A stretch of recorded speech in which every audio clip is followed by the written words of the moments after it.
We have a motion and a second. Is there any further discussion? All those in favor, please say aye. Aye. Is there any opposed? And I believe we also have the budget minutes that are here for approval as well, and I'll entertain a motion for that. Have a motion from Brad. Is there a second? Second from Fred. All those in favor, please say aye. Aye. And is there any opposed? Thank you. We'll give it to you last, Fred, so that way we can let you be harder with it. You do that. Stark County Library. This is just the, I believe you've all already seen this. This is the declaration of the fiscal body for the library. Go ahead, come on up. I don't think you've met everybody before, have you? No. Well, welcome. This is the first time I've been to a town council meeting actually since I started. So I'm Kathleen Bowman, I'm the director, and I've been there since basically January 1st, 2018. I started 60 days shy of a year. This is a new bill that went into law on July 1st, 2020, that all libraries in the state of Indiana have to declare who their fiscal body would be, basically the creators of the library system, since we are the county library. You guys would be our fiscal body as the county council.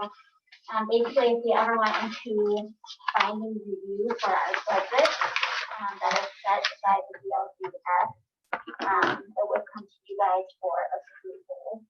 We have never gone over had a binding budget in the past. I don't know doing it in the future. But every year by the Department of Local Government Finance, they give us a maximum budget. And if we ever went over that number, that's when it would come to you. Or if we met other certain thresholds, like if we had over 150% of our budget in the bank account, that's not happening either. In the past, we've reviewed obviously all the county budget, but we appreciate you coming before us. Are there any questions or any comments for the library director from the board? Would someone like to make a motion to approve? We have a motion from Brad. Is there a second? Second from Fred. Is there any further discussion? Marty, did you have a chance to take a look at this too? Everything's. I don't know if I've actually seen the document.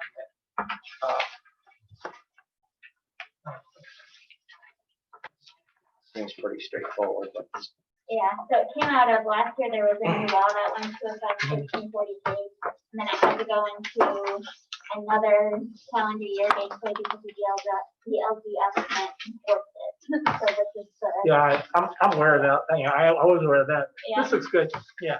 Thanks for good I have explanation. a motion, a second, and we're clear for discussion. All those in favor, please say aye. Aye. Is there any opposed?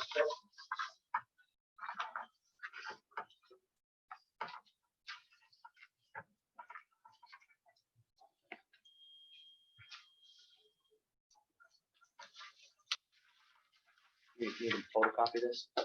Thank you. Can you email me a copy of Yep, that's it. Thank you.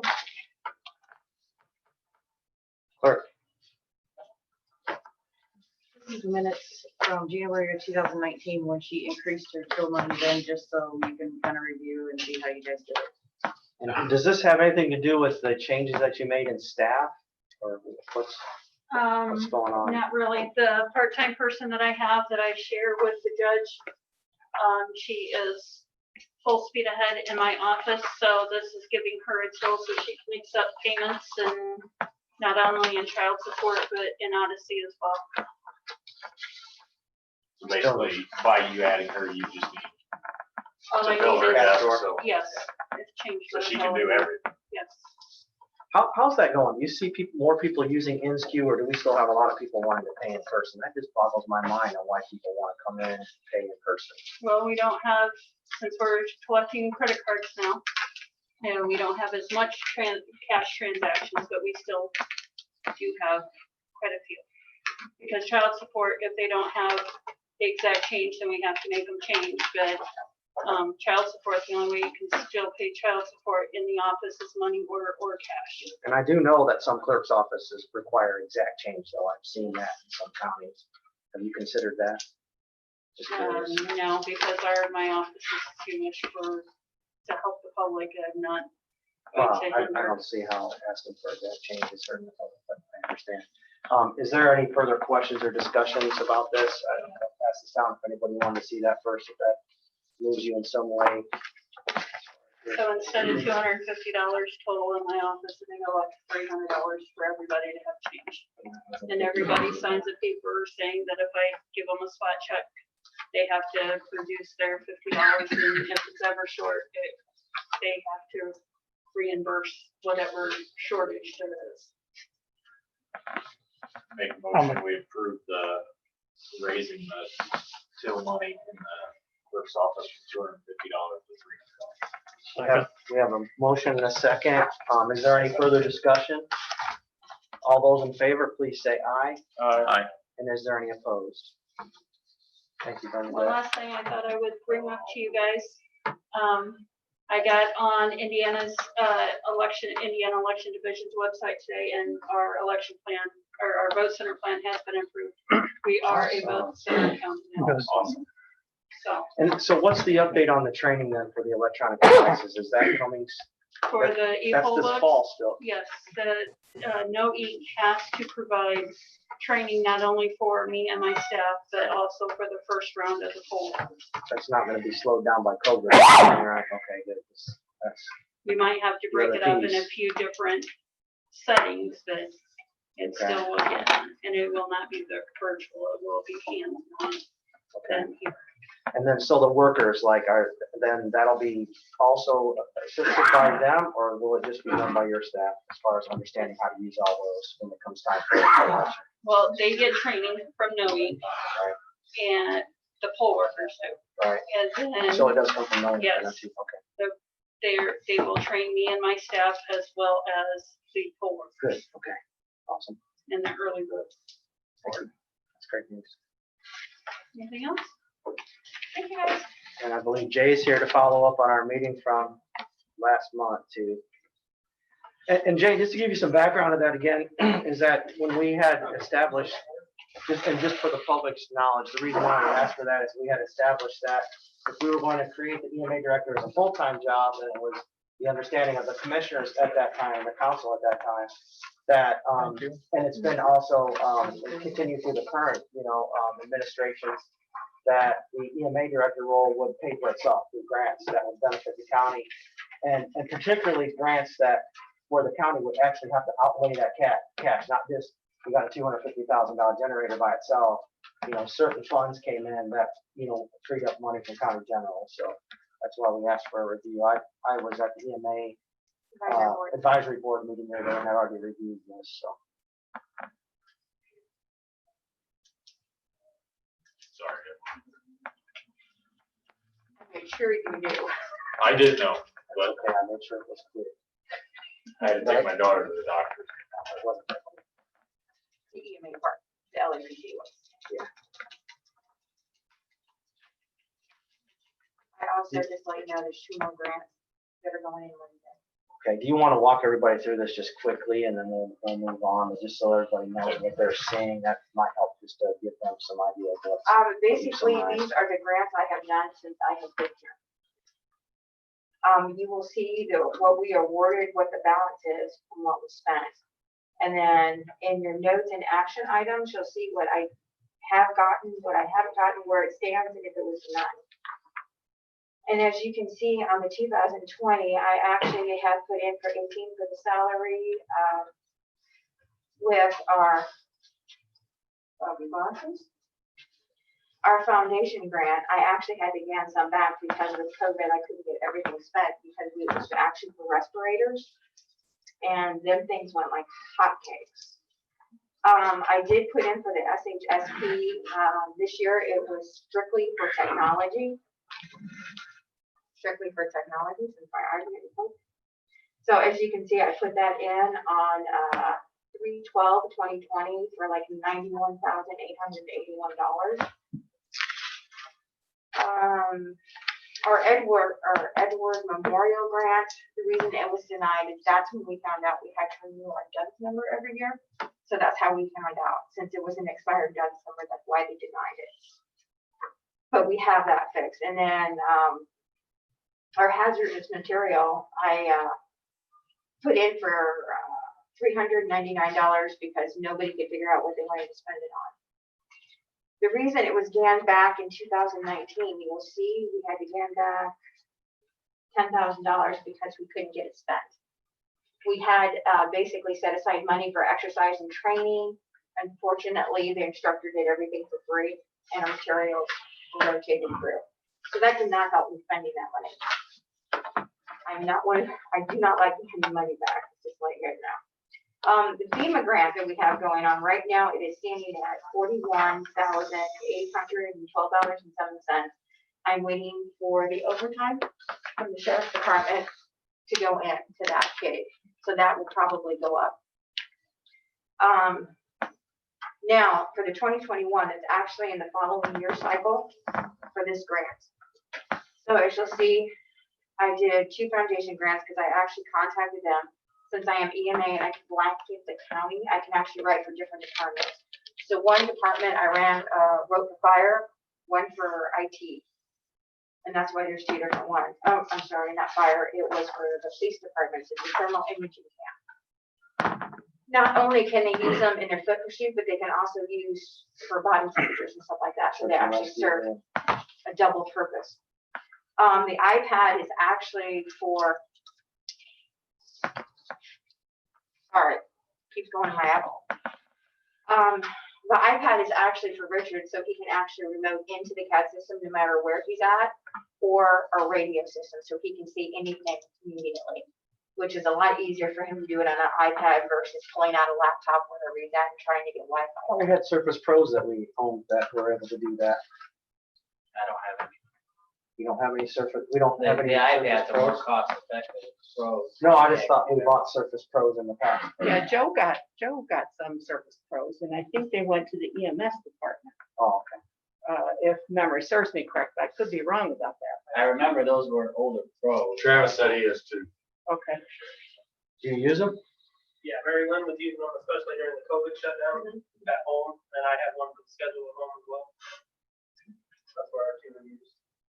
And our hazardous material grant actually went up to 15,000. It usually was at 12, but we also had to do a in-kind donation match, which is basically our time and effort, and they took that. This year, we do not have to have a match for it, so we get the whole 15,000. So as you see, I put in for $14,942, and these are kind of like starter kits for hazmat for each of the fire departments and the EMA trailer. One thing I want to ask though is, and I should have thought of this in the EMA advisory meeting, but can you make sure that each one of the trustees gets a letter from the county, from you, and a copy to the auditor, making them aware of how the county is helping townships, supporting townships and that way, just so that it's a record. I think that's a good idea, just to, so they're, their governing body, that way the trustee and the advisory board know that there's a contribution being made from the county. Which actually, there's supposed to be 2 trustees on the advisory board. Kathy Dinko's one of them. I'm trying to find one for the southern part of the county. Well, I don't think the townships always know, how much the county does for the Yes. townships, so I think Especially with the radios that we just got for all the you fire might, departments. you might include that in your next update also. We may want to send that to the town. I'm sorry, yeah, towns, cities and towns too. Like Hamlet, North Dufferin, Knox, Sorry, I shouldn't have just said townships, but all of them. notify all the governing bodies. throughout the county. Blanket. So I have a couple of questions. So on the spreadsheet, the only date in the columns section here is 8/31/18.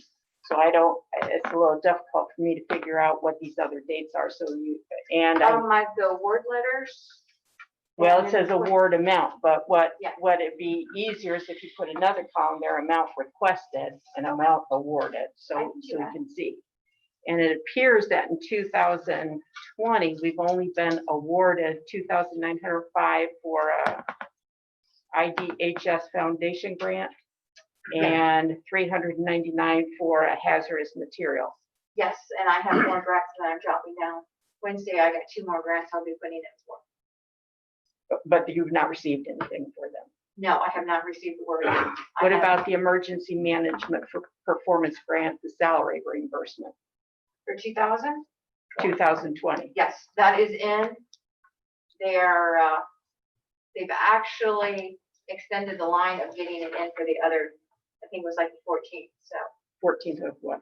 this month, That it was due, yes, and that's for 2020, correct? yes. And I've Okay. already got ours in, ours was in early. So out of curiosity, in 2018, we got $46,600. In 2019, we only got $17,979. That was half of my salary. So it changed from the 46 to the 17,900. Well, I that vaguely 40 remember having this discussion, but The 46 was actually because there was 2, Travis was actually my deputy director, so that would encompass his half of his salary. Mhm. So that's why it would be so high, and then you can see where it drops when it only encompasses mine. And originally, that was why we did that, was because we were getting that higher amount because of, you know, they don't have well, at the time it wasn't Travis, I think it was Keith and Mary Lynn. Right. So, in theory, like, so going back to that, because I did have a question, and I'm sorry if I'm interrupting Kathy, but just real quick. So is that something that is still possible, like if, you know, the current people were Somebody. able to do that training, or somebody on staff, that we could still get that reimbursement that we're not giving anymore? Do they not give that? They're not doing that right now. Chief Cox is revamping the whole reimbursement system, and it has to go in the census report. I'm still trying to figure out what they want. I know our cap right now is 18,000. That's why you will see it put in for strictly 18,000 even. I'm not happy with that number. We are That fighting explains it. that 18,000 then. I'm with the EMAI board, we are actually going after the state over this because it's not really fair. So we are trying to get that fixed. I don't know if we will be able to get that fixed.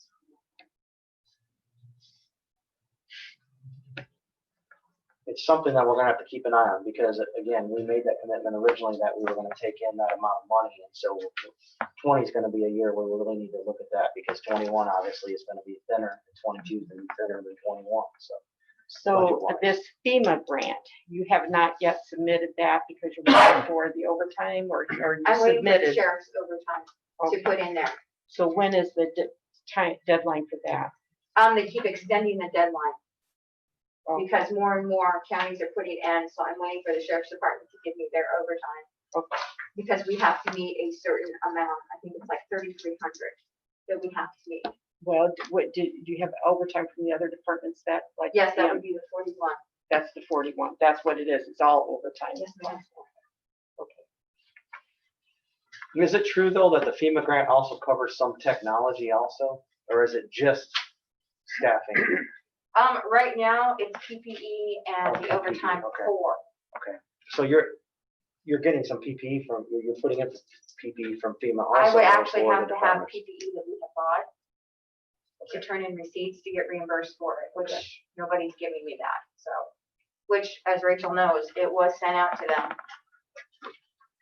I thought we gave our receipts to you. Yes, and then, with the CARES Act, they went to Rachel, and then I took your overtime, so we broke that up. County. So, So we're not included. I can get you state PPE if I Well, don't need it. No, but that's what like fire departments are not included in the, No, if they would have bought PPE before. So I'm not sure if there'll be enough change by the September meeting, but could you plan on updating this spreadsheet for the October meeting? Is that reasonable for the commissioners also? And then we can go back and see where these grants ended up. I'd like to be able, because we've got CARES items that we're talking about tonight too, but also in contrast with the FEMA, just to see how much overall that we, we're able to recover for the county. cost. here's also an idea, we can get some of the PPE over to FEMA that we've already bought. Yes. So we can actually kick that over, which will actually free up more CARES money. Right, well, when I went to the care, when we were at the meeting, and the lieutenant governor was there, that's exactly what the state is wanting counties to do, is to absorb a lot of those costs that have already, been incurred, so. Yeah, it's one thought we could do. We can kick Not some of just it for over to PPE, them. but for, as much as possible that is, can be connected to COVID. Mhm. Is there any other discussion for them? No, I just, I would like, when you come back in October, if you could. Add that column where. Yeah, so where I it'd be a little requested. easier to just go across.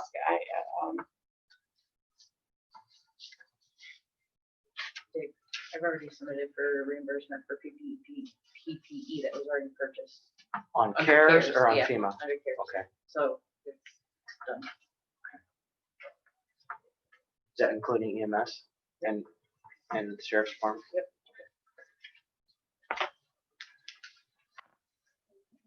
Jail too, right? Yep. Anything else? Thank you, appreciate it. We'll see you again in October. At this time, is there any other business for the county council that anybody on the board wants to bring up or the public?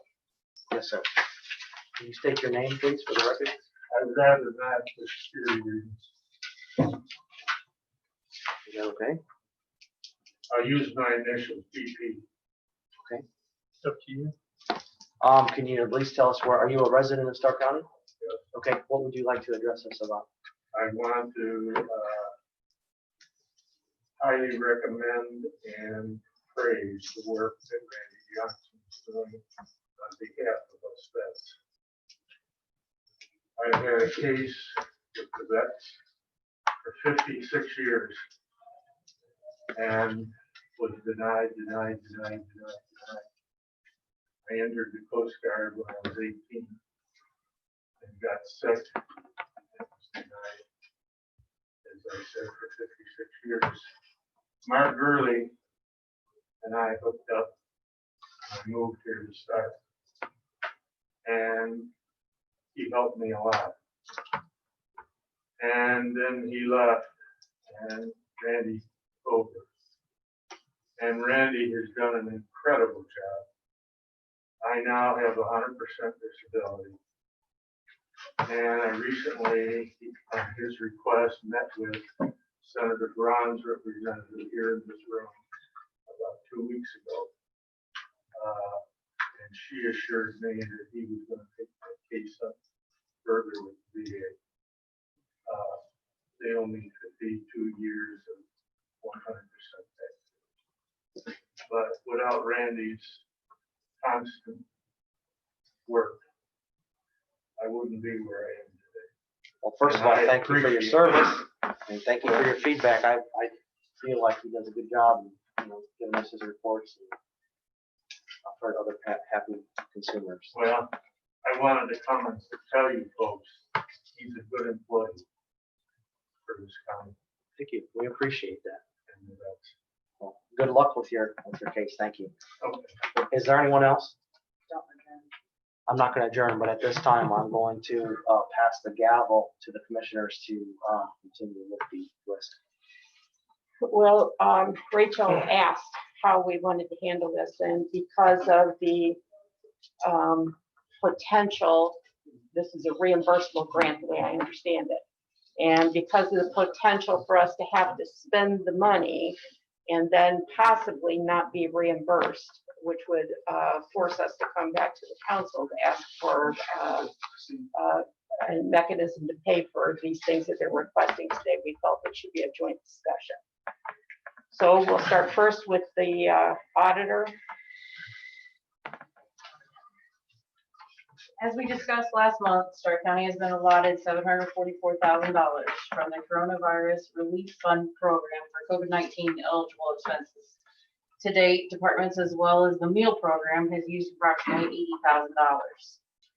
The CARES Act committee met last Monday and it was decided that any purchases departments want to make related to COVID-19 but do not have money in their budget to cover the cost if it were to be denied, would need to come before the Board of Commissioners and also possibly the Stark County Council.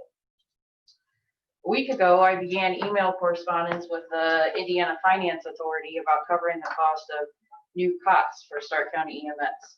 based on the initial argument I gave, the email correspondence I've had, and the striker analysis that the EMS director Clary gave me to send into them.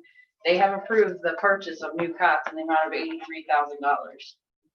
EMS may begin the purchasing procedures of these cots as long as there are no objections to either boards. Any objections? How many cots does that purchase? 3. Three. And they've already approved it? So that means if we spend the money, they're definitely gonna reimburse us. So we might as well go ahead and I'll make a motion that we approve the purchase of the 3 cots. There's documents. The motion carries. Email correspondence, yes. Okay. I would like to upgrade all the technology equipment within this meeting room, including 2 new screens, big screens, new computer equipment, and also the wiring needed to move some existing screens out to the lobby in case we ever overflow. Departments listed on the agenda tonight all have purchasing requests to present. While we have these department heads present, I cannot stress the importance of being frugal with your budgets this year. Our revenue is down $200,000 from this time last year. What was approved for your budget for 2020 is an estimate based on revenues and property taxes that we collect. Just because you approved a certain amount for your 2020 budget does not mean that there will be enough cash in the county general to cover those purchases. So please be frugal. Are you guys listening? Yes. We'd like to know real quick, you said you were putting in, because you didn't give us a chance to ask you about that, replacing the technology in here. $6,000. What's gonna happen to the old technology? Gonna repurpose it up. Most of it's gonna be repurposed out in the hallway. We talked about possibly either keeping this board here or possibly relocating it to the courthouse so they can, have some presentation tools out there. It's just not feasible for our twice a month use that we use it here to do more of the remote meetings and everything else here. So you're talking about the commissioner's meeting room that's in the courthouse? Correct. So all of it's gonna be repurposed. It's not going to be. All of it discarded. can be repurposed. So what cannot be repurposed? I know that TV has a bad jack on it, so it's just dangling back there. So that TV, the age of the TV, it's an older LCD TV. It'll most likely just probably go out to the warehouse. The boards can be repurposed. The older sound equipment is going to go back with the rest of the sound equipment. So when they're outside doing an outside presentation or whatnot, they'll have that sound equipment to be able to have a microphone and speaker set up. It'd be portable? Yes, that's from the portable unit actually. Okay, so Why did she give us that look? Oh, no. now, have you had any discussion with the state about this particular request? No, unless it's like the $83,000, I try not to bother them. I know they're pretty busy, and I don't know how other auditors do it. If they email them every single request, I doubt it. And with technology upgrades like this, I don't think we would have to. I wasn't too sure about the tax. I wasn't sure if that was a COVID related expense. What I kind of like to do is just get a list of what everything is and then decide which ones that we're going to go with. And I think we need to do it in stages to make sure that the initial purchases are paid for. And we've been notified we're going to get the money back before we send a second batch out. So we don't get too overextended because that could be a problem potentially. And the way I understand it, they're encouraging the purchase of technology items. So that would lend themselves to things that we're doing in here, like the Zoom meetings, et cetera, so people don't have to come in person. So I have a feeling this would be a pretty safe purchase, but 6,000, she said. Yes, 6,000. Okay. And I think this first set of reimbursements is going to tell us a lot. I think so too. Yeah. The GIS is also in this first Yes. reimbursement too. Yes. Okay. In fact, I cannot stress to the council that our revenue really is down this year. So we're gonna be really close about carrying over a negative balance next year. We may have to borrow from rainy day. And what that means for a 2021 budget, correct me if I'm wrong, is cuts. That's what we said I about. will just say, 2020. yeah, that I said that this also. Well, if we can get some of this money back, like the FEMA money they're talking about for the overtime, that's $43,000 right there. And if you're talking 200, that's 25, almost 25% of what you're short, right? The 41,000, I think 34, I think about 32,000 of it was highway department, so that would go directly to them. So But that's not FEMA is- covered under the county general. And FEMA is 75, so you get 75% of the 41,000, but the majority of that portion is gonna go back to his fund. Do any of these requests, these are all things that they want, not things they've actually already purchased that we could. Right, all the requests that you're gonna see tonight are things that they want. They're, I think on the sheriff's department list, there's a few things that they've already purchased, but most of it is just things that they want. So it wouldn't cover any of that 200,000 for a reimbursement. Right. Okay, so, is that the end of what you have requested, Rachel? Just that 6,000? Just that 6,000. That's all you're requesting? Yep. What's the total amount that they're allowed, 749,000? 744,000. There's some hundreds in there too, but I forget what. But they may not reimburse certain things. I mean, as long as you follow the guidelines, there's like 5 different categories. As long as it falls under those categories, yes, they will. Can you give us the 5 categories? Yeah. While you're looking for that, I'll just reiterate though what Commissioner Norm said.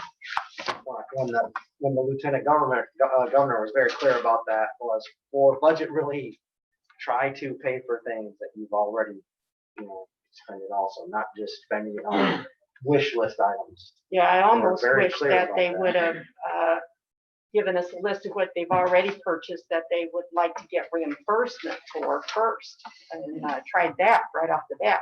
So I would say that tomorrow, the very first thing you ought to do is have the department heads, anything that they purchased that they think might be reimbursable, get that submitted right Well, away. everything already is.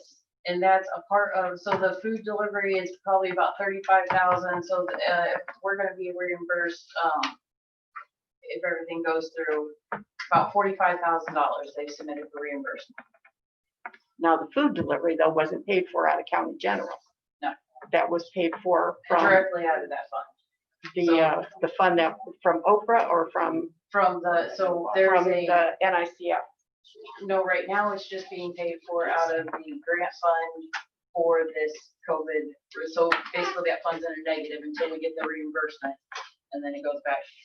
That's how grant funds work. It's negative, you spend the money, but then you get reimbursed. Okay, so the 5 categories are, Medical expenses, public health expenses, payroll expenses, expenses of actions to facilitate compliance with COVID-19 related public health measures. I can give you a copy of this too, Kathy. Expenses associated with the provision of economic support and any other COVID-19 related expenses. So there's 6. For 6, yes. Economic support, what does that mean? well, I would say that would cover, for instance, meals that we bought from the restaurant. That's under number 4. That's under number 4, the related public.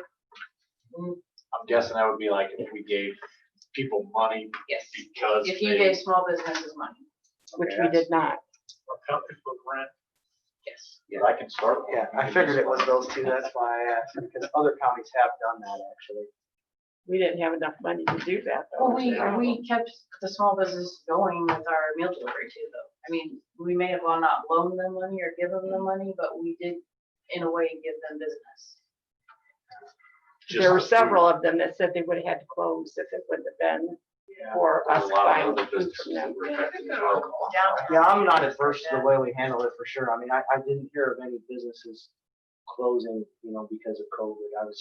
I just wanted to clarify though that that's what that meant. Yeah, it says expenditures related to the provision of grants to small businesses to reimburse the cost of business interruption caused by required closures. It says grants though, huh? Because I know when we were at that meeting, they mentioned something about loans, a revolving loan. But that it says provision of grants. to small grants, that seems to be it.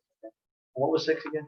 6 is any other COVID-related expenses reasonably necessary to the function of government to satisfy the fund's eligibility criteria. Yeah. Okay. Well, then let's start with IT. I'd like to start, even though you're not, I don't think you're first on the list, I want to start with you because IT always seems like an easy thing to, I tried to summarize this. I think we've got these already. Okay. That's the same one? If they don't have, I'm gonna go ahead and hand them out. Try to summarize everything short. More detail.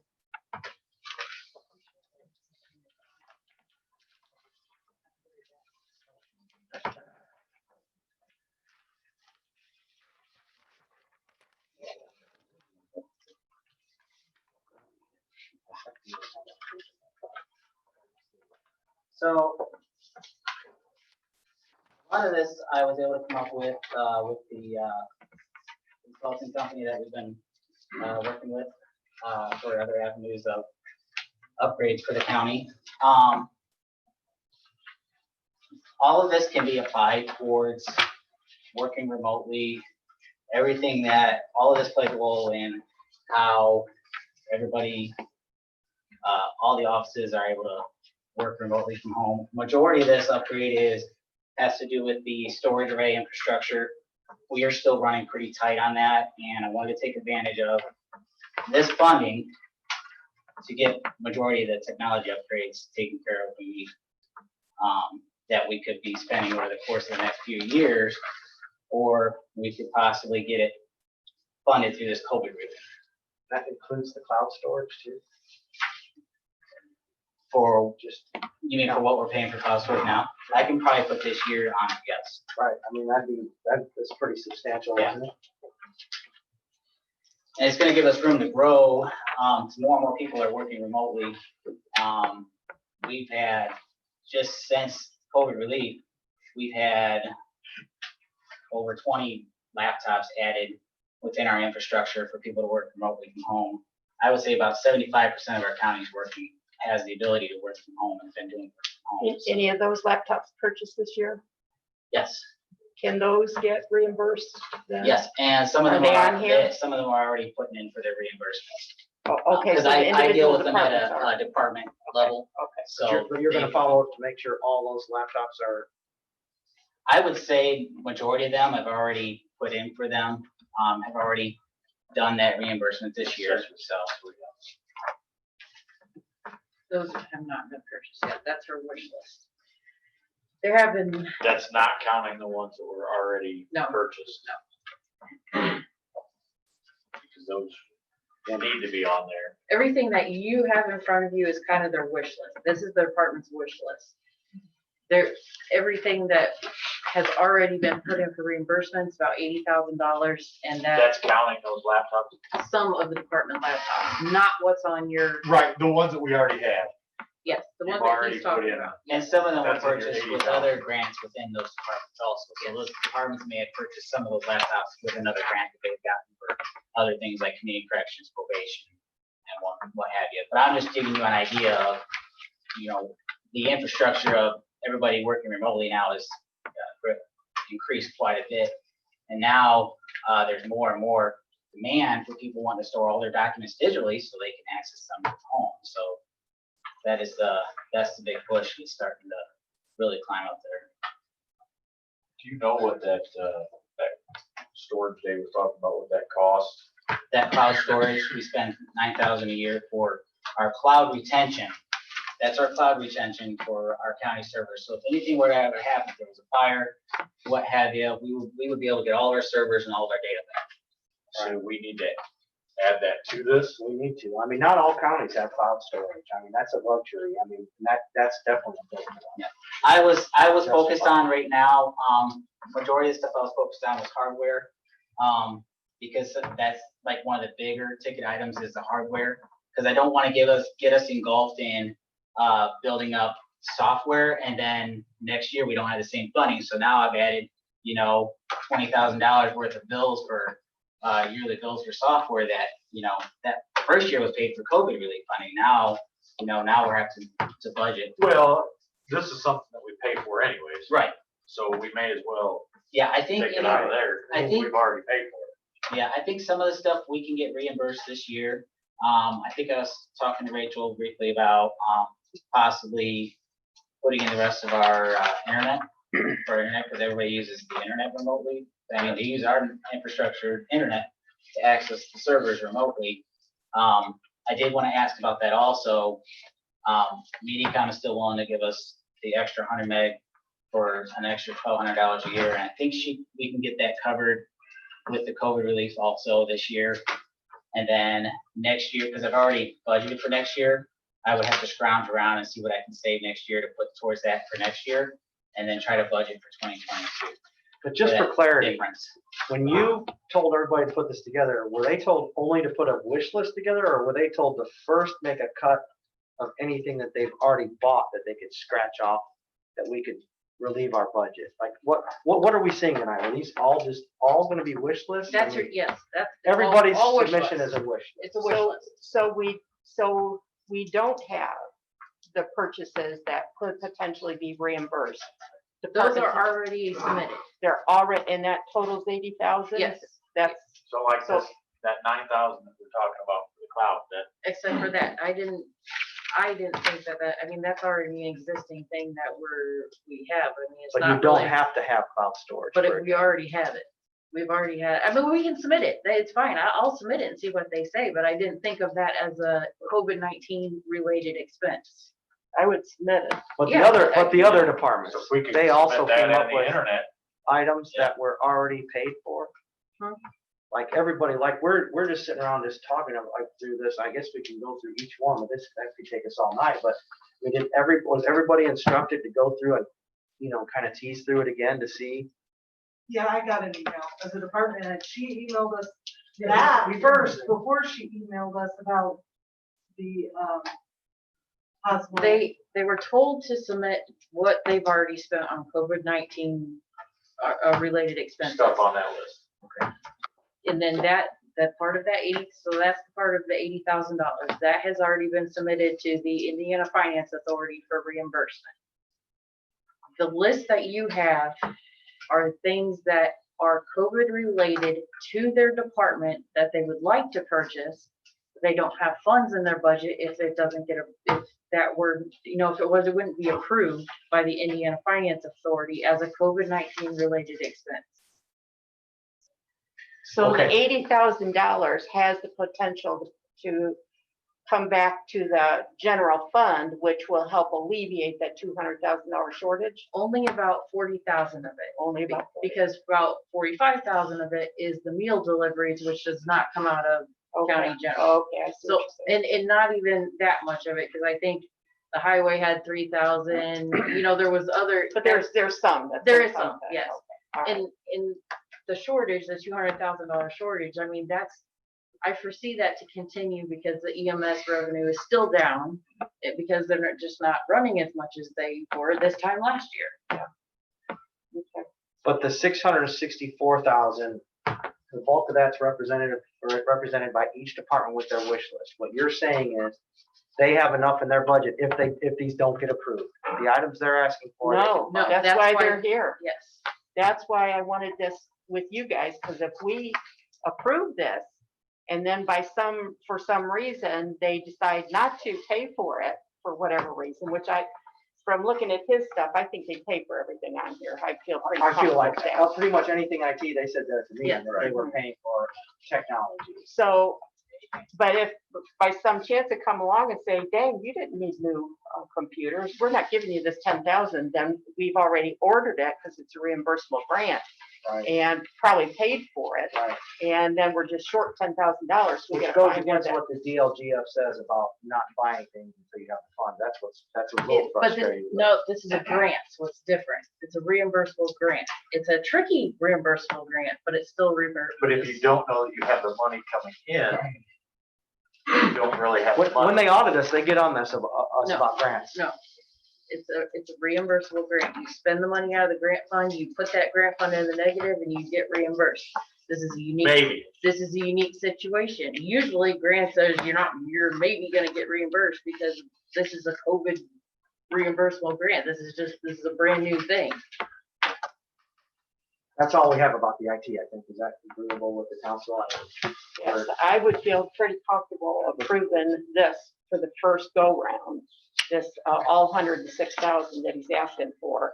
And if by some chance it doesn't get, well, then we have some, Come back to the table. yeah, and Well, it may have to come out of rainy day or something. And what Richard did too was he went to Golden Tech, and Golden Tech has already been working with other Yeah, they've counties been and working with other auditors. cities. And they know the wording to use for me to submit to the Indiana Finance Authority for it to be approved, Get it so, reimbursed. yeah. Yeah, they've used the same wording and they've not had any issues getting reimbursed at all, so. Okay, so then I'll make a motion that we approve the items requested on the IT's quote here and add the cloud storage to it for reimbursement. That's the motion. Second. Okay, so there's a 106, 116. Did you say it was about 10,000 roughly? For the cloud storage, okay. And then the so here we are, we're at 110,000 for that. And I also feel pretty comfortable going ahead and approving the $6,000 that Rachel requested for in here, because I'm fairly certain that will be approved as well. And we could go on the first round with that, which would be another 6,000. Plus you have the $83,000 for the cots, For the what? the cots. You know, Oh, I do got a question on that. Sure. we already approved that. I know, but let me go back. That's okay. Sorry, I just wanted to make sure. Yeah, weren't they closer to like $14,000 or $15,000? You were talking like $28,000 a piece. I thought they were like 14 or 15, because 4 or 5 months ago when we talked about that. I think these are different. They're power, aren't they? They're power counts. Oh, they were. The other ones Yeah. had like, Okay. That was part of electronic the features, fight, but we both be at the feed in instead of one. Thank you, Carol. Stay away from the danger. The other ones were only around 14. Yeah, Okay. Well, you're right. So we've already I'm approved the still- I'm still 83. fine with it. We've already motioned and approved for the 83. We've motioned and approved for IT's 110, which includes or 116 actually, which includes the cloud storage that he will add additionally. I'll make a motion that we approve the request that the auditor made for the IT upgrades for these meeting rooms. Brian seconds that, so that motion carries, so that's approved. So that's, now we're talking 122. Plus we've already spent 80. So now we're at 200 grand that we've spent. So right now, right? Okay, so now we have 544,000 to divvy up for everybody else, assuming that it meets the criteria. Let's go next to, Why isn't the health department on here? Because I The health department has received a 84,000 grant all by themselves. okay, but Bill called me on behalf of the safety committee. I was going to represent the safety committee on what they've requested for the health department. Is that part of that grant, or are we discussing that? tonight Bill as has well? already submitted that bill, and that's part of the $80,000 that has already been submitted for reimbursement. He thought it was going to come up tonight, so he wanted me to talk about it, but it's not there. You guys are killing me. so Yeah, I the, saw that one in there. I'm gonna go to the assessor next.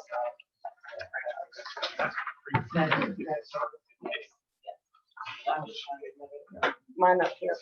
Hey, Rachel, we never. Are you did guys that. ready for the assessor's request? Go ahead and sit down and wait till we get done. Under recorder/transfer. Okay, the assessor's request is for $33,301.36. And I'll let you, you ladies explain the request. I have been out, so I did not have time to do this, so I put Tori in charge of researching and looking into what it would be for us to work remotely. We have absolutely no capability to work remotely right now. And when we were closed and it was just one person allowed in your office at a time and no taxpayers coming in, we had so many calls and so many faxes and emails to keep up with. We could do absolutely no work other than helping the public over the phone. So I was coming in at 9 to print the things we needed to mail so that I could bring mail home and stuff mail at home. In order to just try not to fall even further behind, which we did miss one deadline, I think, during all that. Which isn't too bad considering, but we have absolutely no capability of working remotely at all right now. So it would be great if we could do at least something. So the request is for 3 laptops, and the licenses for those laptops, is that an annual fee that Microsoft? No, that's a one-time fee. And then that's one portion of it, and then the software with the one-time fee times 3, what is that? Well, for Excel, only 3 licenses. Okay. So that's you need $15,000 for the licenses and training. Is that an annual thing, or is that something That's that? a one time. The annual was the 3,600 because it's 1,200 times 30. And is that in your budget for next year? It's not in the budget for next year, and I think she put that we would need yet next year's also. I don't know if we can do that in there. I don't know how this works, but. Can we get next year's? Okay. So Just we pay it would all have one to- time? Apparently. We would have to try to find that. That I'm thinking of some places we could try to find it. It may not be easy, but we would figure it out because we really need this capability, and not just working remotely, but a lot of counties already have these, and with the Exos system, you can use them in the field so that you're not taking paper copies with you everywhere, and you have everything exactly as it is on your computer to draw things in and to do that work while you're there in the field, rather than touching the work 2, 3, or 4 times to get it all done, because you have to print it ahead of time, and then Well, it helps with a lot of mistakes. There's a ton of mistakes from past years where pictures have been put on wrong, which leads to wrong reassessments, which leads to appeals.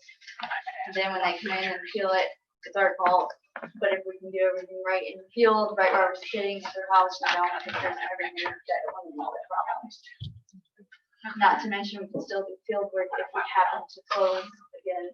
So it appears to me that you need the software upgrade, and there's some licensing fees here, and 3 laptops for a total this year of $33,301.36. And the only recurring fee will be this annual support and maintenance, which would be $3,600 a year.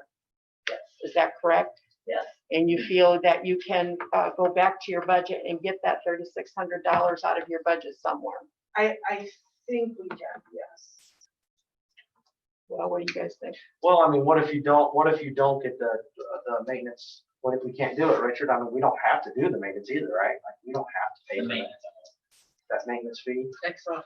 If we didn't pay the maintenance fee, we would not be able to use the. So it's a The subscription laptop. fee, not just a maintenance fee. Yeah, it's for us to keep that license on that machine. Okay. To me, maintenance means something different than Yeah. subscription. I think They too, call it a maintenance fee. I think if there is a big issue with next year, the only one that goes out in the field. So I mean, if we had to cut Cut it the down to license one down, we could license go instead down of. to one. But right now with the uncertainty of the COVID When and we might everything, close again, or. So the Each worst of case us is does $400, different. and not 12. The worst case is 400. 1,200. The worst case is 1,200, but you could get by with 400 bucks, I should say. no, it is 1,200. 1,200 times 3, so $3,600 for Oh, each 3,600 computer. a year, okay. Yeah, so it would be, That is a lot. if we had to bring it back to one, it would be 12. Are 3 people really gonna be using this? Well, if we shut down, we have to. Each person is only 1/3 of that office. Yeah, but this isn't really intended on looking at a case that's completely shutting government down, like, that's. No, but I guess our thoughts were when we closed last time, we were on the skeleton crew, we fell, what, good month, 2 months behind. And we're behind, auditor falls behind, treasurer falls behind. And we're the start Of getting of the money into the process county, so- for the budgets and they, before she can do her abstract, she has to have our assessed values. Right, but we also have a contracted organization that helps us with the assessment too. They right? do residential. So I do personal property, we talk about going on the field, but we have office work that has to get done. We roll everything over to the auditor. Our contractors don't do that. They go out and assess. I'm just curious, but the bulk is residential. That's my point. The bulk of the, The vendor is residential and commercial. That's what they do. But if you pay for the support and maintenance, $3,600, or if you try to right now, this is gonna last you till September of next year, right? I mean, it's not, I mean, we're already in September almost. Yes. So it's a whole year that you get, right? Here.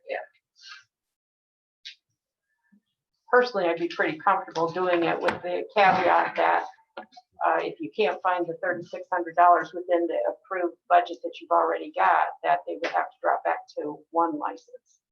Honestly, when it comes to assessment, I think the public is very much in support of the need for assessment for their property. I can't believe it. I've actually had several people tell me they were glad that their property values went up this year, so. and people, I don't know that people want to hear it, but so far, the sales that are coming in are still coming in at above what we're assessing. So assessments are likely to go up again next year. Yeah. But For having a $1 million house. I actually have talked to a couple of realtors and they say that there's a lot of people from other states that are like fleeing COVID. And they're moving here to get out of the big cities because of this. So it's actually raising our value. Seems like we have a lot of people at the lake, spending more time at the lake than spending time in the city. So. Yes, I think that's true. So would you guys be okay if we approve that purchase? Now, this would not include they also are requesting a new, I think we're gonna wait. you're gonna, okay. The only thing I've got here is this 33. Yeah, I removed it because we're gonna wait on that. They have a copy or quote So attached to the back, but they're gonna wait on that. Okay. So I make a motion that we approve the request as presented, which is $33,301.36, with the caveat that if they cannot find that $3,600 for the licensing for next year, which would be September-ish, that they'll have to drop back to 1 license. We probably better have Marty review the contract to make sure we can do that too. We have a meeting with them next Tuesday, don't we? Yeah. So Brian seconded that, and the motion carried. So there's, off of that 544,000, now we've just subtracted another 33, so we have 511,000. Kathy, before you call the next one up, Bernadette had mentioned to me about paying for the e-poll books out of this.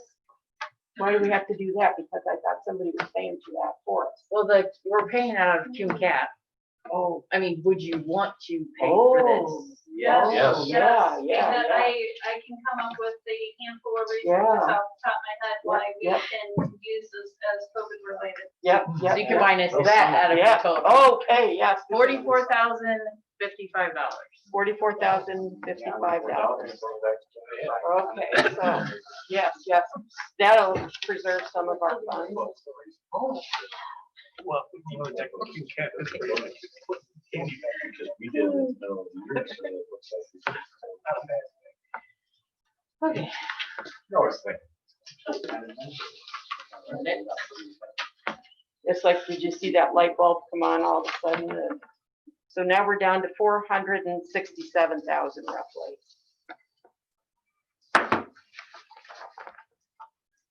You guys might as well just leave. There's nothing left for you. And I think that, who else has,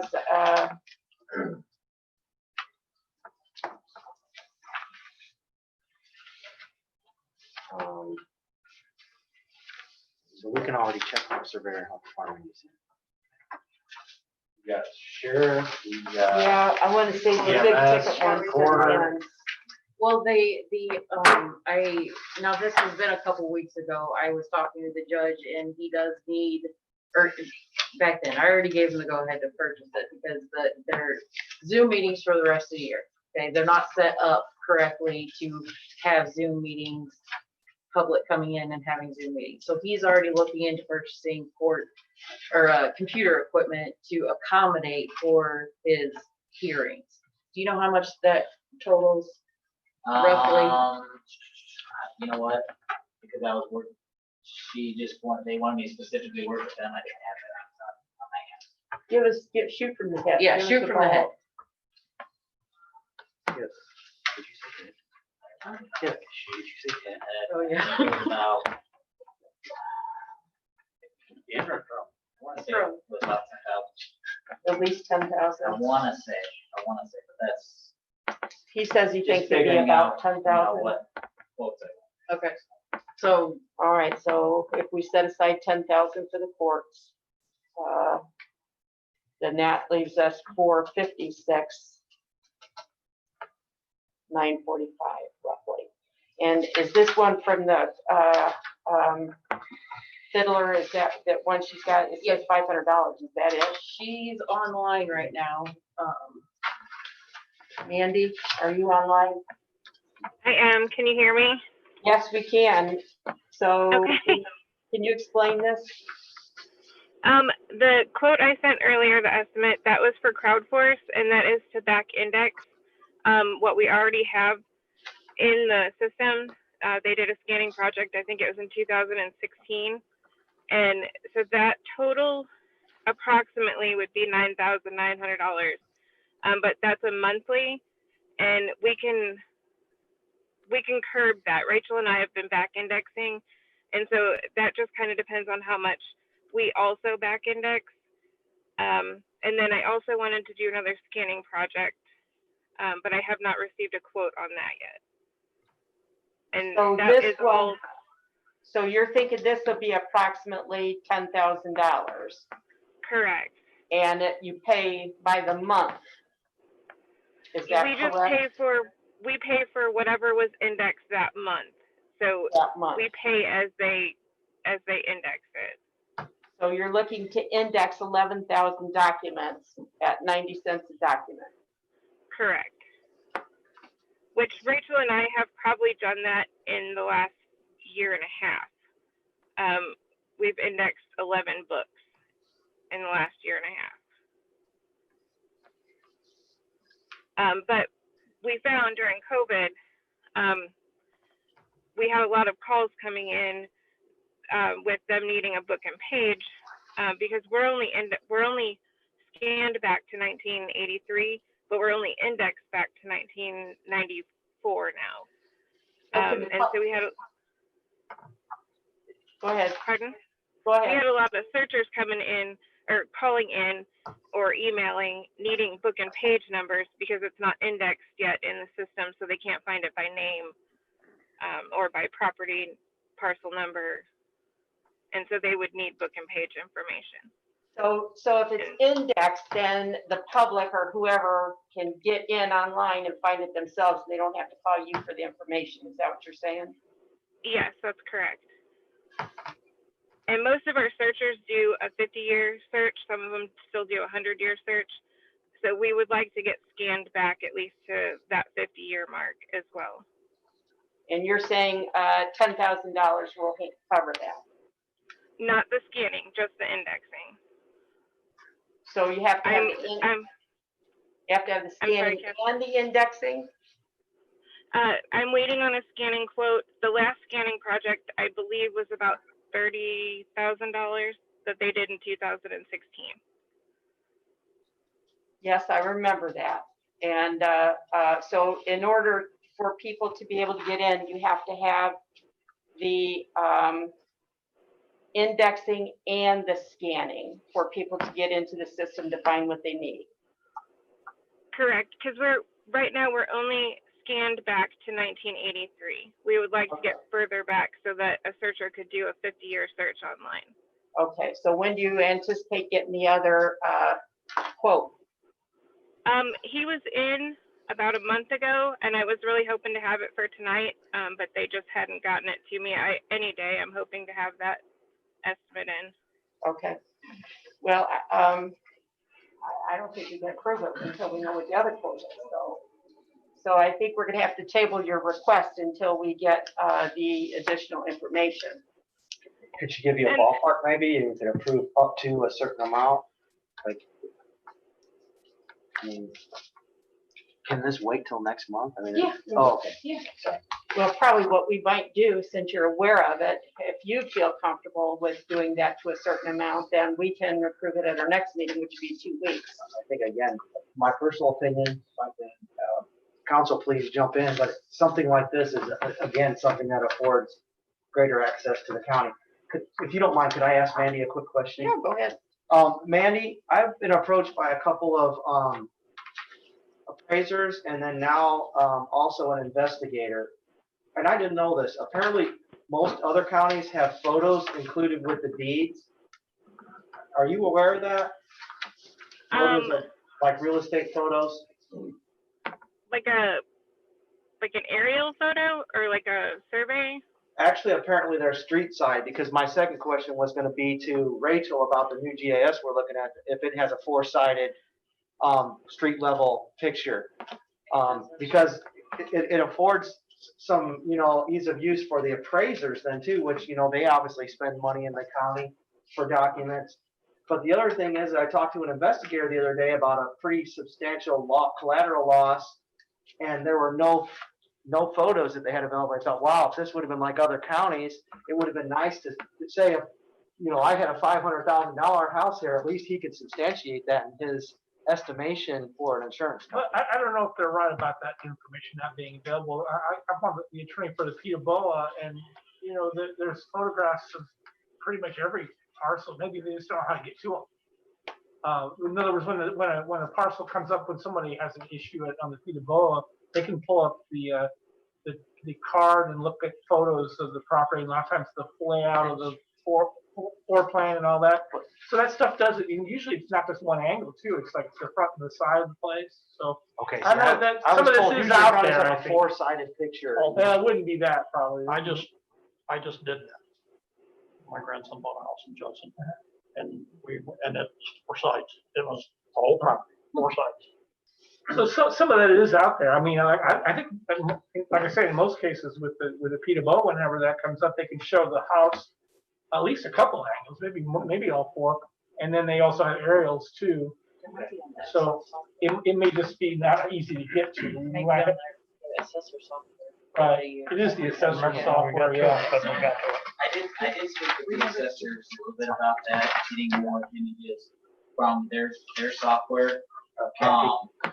Legally, they can't give all those images out. But I do know that Lao, that's doing the GIS software, they have worked with several other counties that if they're checkmarking certain options in their system to allow at least that front picture to be utilized, if we have areas that don't have images, we can possibly utilize them, integrated with text. So there is that possibility, but there are some legal values to that. Probably has to be, photographs has to be taken from a place that the public has a right to. Yeah, because those images are for their assessments only, Right. they're not for the And so public. that they have the right to go on a property and where the Right. public wouldn't have a right to go. Yeah, they have a right to take those images, they don't have a right to necessarily To share share those them. out. Sometimes the recorded loan has photos too. I mean, they're part of a PDF of that. But I was just We can throwing work it out with there. several different software that we have, kind of collaborate there. So you were gonna wait on that, but is it all right if we? Yeah, go ahead. So just going back real quick to some quick council business. You've seen the transfer from the recorder is $30.80. Would somebody like to make a motion on that? Make a motion, we approve the transfer of $30.80 from mileage into office supplies. Okay, we have a motion, a second. Is there any further discussion? All those in favor, please say aye. Aye. And is there any opposed? Back to you, Kathy. Okay, did the council have a suggested amount for the other contract? Did That you have a you're- guesstimate? Yeah, do you have a guesstimation, Mandy? Like, is it another 9,000 or is it less or for the Well, scanning? the last scanning project was $30,000, so I'm assuming it's gonna be at least that, depending on how many books, we actually scan back. He's supposed to get me a quote for, 50, for us to be 50 years back, and then for us to be, I think, 75 years back. So they did back to 83 in 2016, and it was $30,000. So right now, everything is scanned back to 83. Correct. So then the 30,000 would give us how many additional years back? Another 33 years. So that would be like the 1950. What do other counties, how far back do other counties normally go? Most of them are back 100 years. 100 years, okay, that seems like that would make sense. So 30,000, So her total request would be the 10,000 plus the 30, and 40,000. I feel fairly comfortable that if it got denied, which it sounds like it'd probably be a slam dunk, they should approve it. You'd be okay with that? Sounds like we would need it anyways. Okay. Did you hear that, Mandy? I think so. It was approved for 40. No, it wasn't approved. They said you need to get the quote first. Bring it to the Okay. commissioners at our next meeting. They are comfortable with another 30,000, but Okay. if it's a lot more than that, then we'll have to punt and we'll have to go to the next meeting, I think. Okay. I do want to also say that this falls under the Recorder's Perpetuation Fund if it's not approved, and it wouldn't be out of county general. And how much money do you have in the Recorder's Perpetual Fund? I believe about 130,000. Oh, let's give her 50 grand. And she's got plenty. Let's submit it and see what happens. Give her up to 50,000 for the scanning. That'd take her back to at least for 75 years then, probably. Even if she just could get back to 50, we Yeah. really have a lot of utility because there's a whole lot of them that are go back 50 at the searches. Yep. So getting back to like 1970 would put a whole lot more into play than. Well, we're at 83 right now. So we're not this is that gonna far, be that's 13 yeah. more years, and Yeah. of course, we keep moving forward to the other end too, so. Well, yes, if she's Yeah. gotta get back to 100 years, I mean, it sounds to me like let's give her the 50,000 and up to 50,000 for her whole project. The 10,000 for this and 40,000 for the scanning, That's an and see important where feature that for gets the her. And she can use that money out of the perpetuation fund without any. Yeah, that's what she said. Without so, any yeah. issues at all. And if she's got 100 and some thousand, then It's still leave her plenty to work yeah, with. plenty So where are we at now after that? that's another 50 grand. We're at 400,000. So Sheriff, can we do you next? Thank you. Welcome. But you need to get that to us and let us know what that is, okay? I will. As soon as he gives it to me, I'll have it emailed out. Tell her you need it ASAP. Yeah. Hi, Sheriff. Okay, so Bill, it looks like you've got for dispatch, you've got monitors, printers, headsets, and battery backups for $10,604, right? Correct. For the sheriff's office, you've got dock stations for 16 cars, ticket printers, antennas, DL scanners. True Narc, what is that? TrueNarc is a field machine that tests drugs in the field, so we don't have to go to Lowell State Post or Bremen Post. And it's a presumptive, which means that we're not gonna wait 6 to 8 weeks, 10 weeks for the confirmation. I just have a question on that. How does that tie into these Well, 5 things or 6 things? we actually talked about that at our meeting. We kind of brought this up then. Dave and I didn't get a time for. Well, that you guys didn't come to. Tomorrow, 9 o'clock is our next meeting for this. Everything that's on this list, we kind of broke down to, it would be less communication or not less physical contact with the public. And that going to Lowell and Bremen Post, not disrespecting them, but they have a more concentration of COVID COVID cases. And our revenues are down. This is gonna get the gears rolling on processing the, inmates. Well, I just, I didn't want Those to approve it offenders. and then be like, that has nothing to do with. what's on Explain the how list." that works, Bill. I mean, is it a, The machine, yeah, it's, say it's something like this, and then it'll, you can test it, and then it's certified, through the state, and then, Okay. yeah. So it stands up in court then? Since it's Yes. certified, yeah. Okay, Cellbrite, what is that? Cellbrite is a, and again, this is a wish list. That's okay. yeah. That's what. Cellbrite is a detective tool that we use to break into cell phones, tablets, computers, stuff like that for, we're working a murder right now. So we do have a machine, but it's not high tech enough, if you will. So we have to go to Fort Wayne or South Bend or another department that we have to use their machine. You mean like if it's locked? Like if it's, okay. So how does that meet some of these? Again, same thing back to the True North. We're not going to Fort Wayne. We're not going to South Bend. We're not going to Lowell, which is back probably 4 or 5 months on cell phones. Okay. License plate readers. Okay, that is, it's a machine that's attached to the car, and it will scan all license plates in like parking lots that are down the road. It'll say that if it's stolen, it'll say if it's a homicide suspect, little things like that. And again, it's less contact with the public. Radar speed sign. Yeah.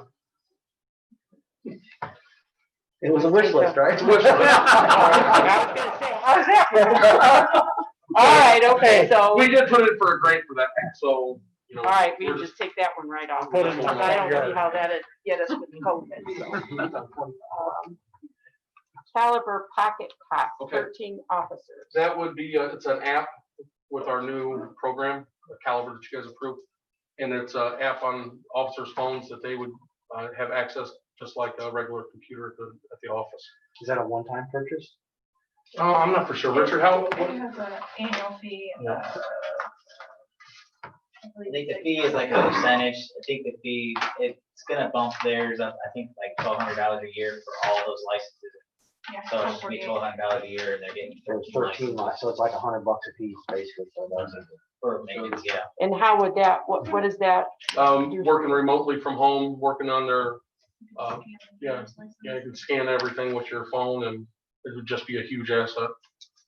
Oh, so then they could just scan it and send it to the office and they wouldn't have to physically You come don't in. even have to touch it. Just No, scan it they- with the phone. Less time on scene They won't even have to with roll. the suspects also, Roll. they'll be able to take care of business. Hey, it's the new era. Less human contact, less time you have to spend. Okay. Okay, and then these other items you've already purchased, and you're Correct. submitting them. You purchased the thermometer already, which I Correct. can see where that would, and a laptop with a webcam. Yeah, this is for the Zoom meetings for the jail, or I'm sorry, for courts. For the courts, okay. Laptop in the wall hanger. We'd hang a TV on. There's no price there.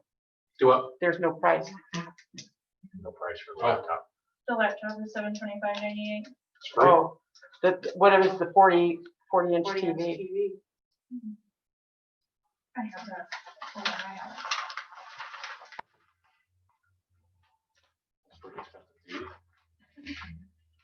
where in the Yeah, world these did you days. order that TV from? Do what? Just 55 inch. That might be for the laptop, the 7. I bet that was for the Yeah, laptop. The TV's probably $200. Okay, so it's, the laptop is $499. The wall mount is $26.99 and the TV is $199.99. There you go. Comes to Yeah, $725. must- That's the Oh, okay. total of those 3. Okay, okay. And these have already been purchased and you're resubmitting them for, okay. So, do you guys have any questions on these things now that we Xed off the radar speed sign? I just have one question. Do you have some way to measure the temperature of incoming people? Yeah. The jail, We do you it already now. have that covered? Yep. Like, you already bought it way before COVID though? We did, but I'd like to have 2 on each shift, so Right. we could have couple more. But you don't have that on here anymore, do you? Yeah, Well, you have thermometer, one item. that- thermometer Oh, those are only 6, so it's like one it's you a want? digital, yeah. Oh, okay, that's what we. So you only need the one you have and this We one's have purchased? some, we have some, so we So you just, don't So need you're any more than reimbursed, that. you're- Sorry, I was just curious. I didn't know if you, I was thinking the same thing as one enough. So for the dispatch in the sheriff's office is what we're looking at for new purchases, is that correct? Correct. Because everything you've got listed here for the jail, you've already bought, you're just seeking reimbursement. correct. So, I mean, the license plate readers could be more, could be less. Says Yeah, we're waiting on a quote. current quote. That was probably a year ago. We applied for it. Yeah. so if it was more, it wouldn't be a whole lot more. I think Maybe- everything's maybe on 1,000, radar give or take. speed zone. And would that require I don't an think annual the fee as well? It's less contact with the offender. Why do you have to read their license plate? If I had to guess, I'd probably say Try to do yes. it or not. And if it was, I mean, that's something that I yeah, could do I like was I gonna say did we with probably pay the for that. You could find You out. got, I can first. find the money. Yeah. in your budget. Please do that. Well, frankly, I'm pretty good with everything that's for. Kathy, what we just talked to Rachel about, like the license plate readers, Yep. We're not real positive that that's gonna fly. She can ask like she did with like the COTS to make sure it'll get reimbursed. Because I'd hate to let Bill purchase them and then we're on the hook for $53,000 and Okay, Or he yeah, I may say see no. that, yeah, I His agree with budget's that. not I agree. No. But other than that, everything else he's got listed here, which we took off the radar thing, I'd be good with everything else, it's pretty well IT related and does allow them to work more, And as far, if they say that's okay, then let's get it. I'm good with it. Okay. Is I'm that- good with everything. okay, as long as so- they say it's okay. Yeah, but I mean, is that gonna be recurring every year? We're gonna have to pay that on the budget? Not that much, no. Yeah. He would, he said he thought it did have a recurring licensing fee, but he says he has enough in his budget, nothing else to pay for it out of. Well, a lot of it, when you go through, it's don't actually purchase it yet. Well, we can approve it, and what I thought we Yeah, might but do be is have careful about- Rachel would be the one to, order it on a, We got like- what, December 3rd? December 31st of December this 30th. year. We got time But to it's find first out? come, first served. You don't want to drag your feet. So. I agree with it. Okay, so I will make a motion that we approve, with the exception of, we take off this, here's the motion. We'll approve the sheriff's request minus the $10,000 for the radar speed sign and also the license plate readers pending a comment from the State Board of Accounts as to whether or not that would qualify, and the remaining stuff is approved as presented. Second. So that would get us to, assuming we've got the license plate readers, that they approve it. That would be $126,000 roughly. So now we're at $274,000 left. It goes quick. Yeah, at 9 Yeah. minutes. I can come back. And so we have EMS and we have the highway. I don't have anything here for the highway.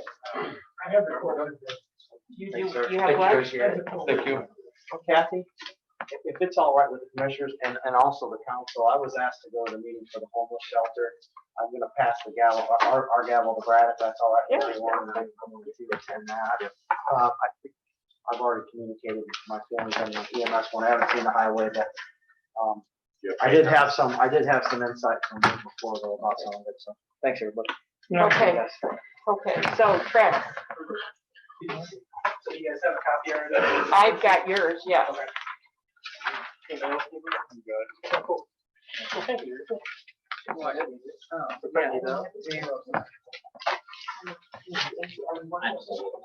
then how much do you anticipate? We better take that.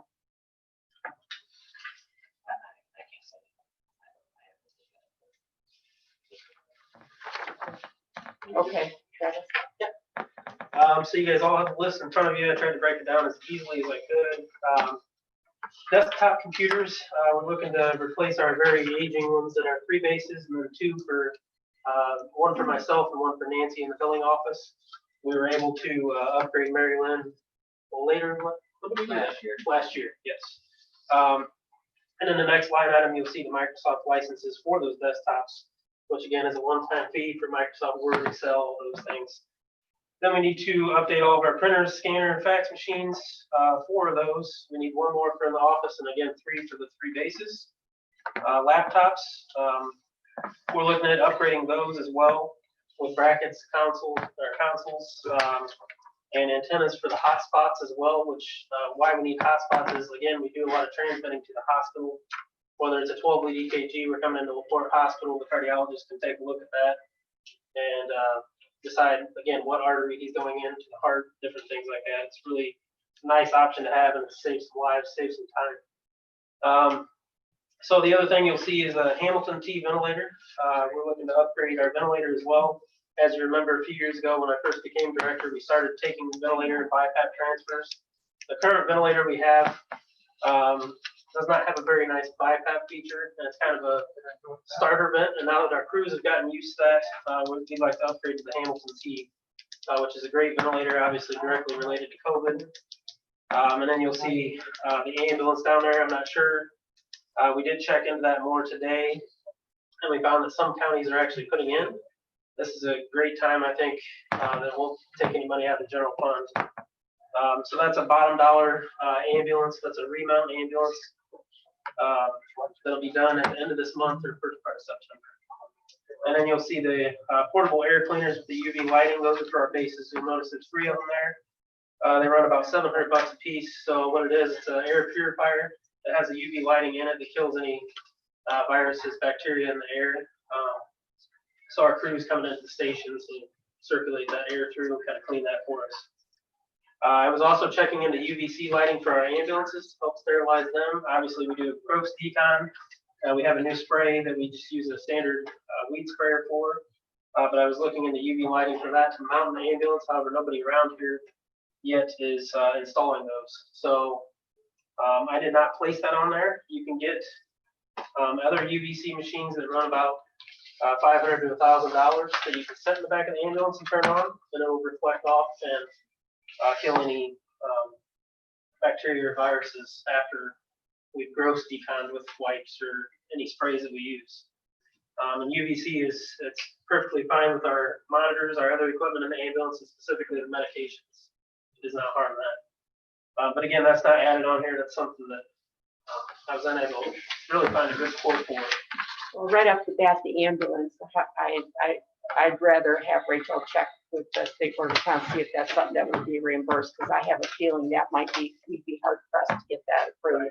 That's why I included these 2 totals here, one with and one without. Do you think you can make it, I mean, I'm not to push it for luck, but do you think you can make a really credible argument that a newer newer ambulance is going to be easier to control the risk of infection in the unit, or is that really not true? I mean, I guess you could as far as the upholstery goes, if there's any cracks in an older ambulance, it's clean. But as far as, again, if we had one with a mounted like UVC lighting in the back, and we purchased that ambulance with that, because it's a whole new wiring aspect that goes in with the radios and lights, and it's a whole deal that they're trying to figure out here locally, like Crossroads or MedWorks up in, but directly related, again, I guess like upholstery was cracked on the truck, or easier to clean floors. So I'm not sure. If you could come up with, if you could find a way, just in terms of like selling the You need idea. another ambulance to transfer more COVID patients. And obviously, we do transfer quite a few COVID patients to ICUs. They do not keep a whole lot here at Stark Hospital. A lot of it again goes to ICUs, which is Fort Porter, South Bend is our main. Are they ventilated when you take them, or? Sometimes they are. Yep. And again, that's where the ventilator, I think that's, anything we ask for medical, I feel pretty confident in, besides the ambulance, of course. I did find in the number one area of medical expenses, it did say it could be used for emergency services transportation. So I don't know if that's where we could key in an ambulance, but we could do some more research on that. And then there have been some other counties, not locally, that have used CARES fund money towards purchase of a new ambulance.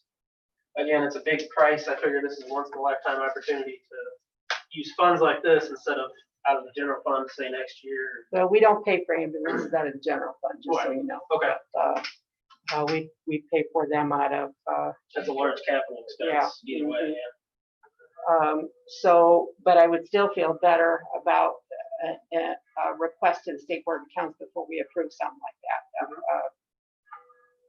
Can you show numbers that your transfer rate use has gone up? Because generally your usage has gone down, right? Your runs have gone down. Well, the runs in general have gone down, but our percentage wise of what we are taking out of the hospital is still about 35%, which is kind of where we've been. We've seen a couple peaks above 40%. But yeah, run volume in general has went down. We're steadily seeing that go back up. People were just, to be honest, scared to call 911 to go to the hospital.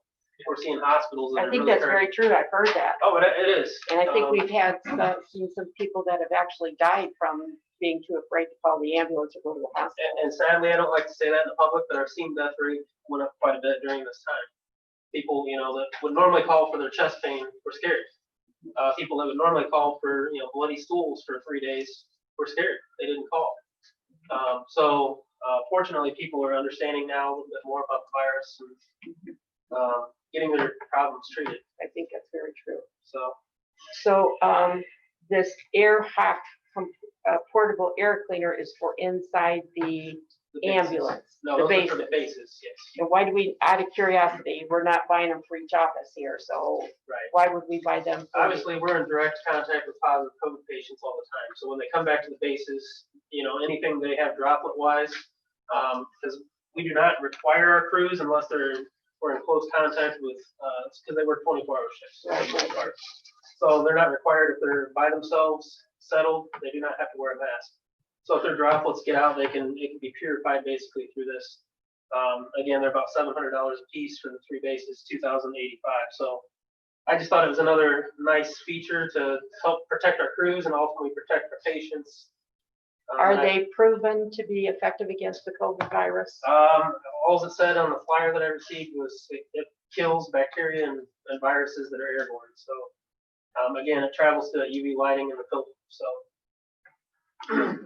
But I'm not confident because I looked at some of those as well, and I'm not confident that those will actually kill COVID virus is the problem. Right. Which makes me wonder if they'd approve the purchase of those. I don't know. Do you I have, feel like it'd be a good purchase. if they didn't, do you have $2,000 in your budget to pay for it?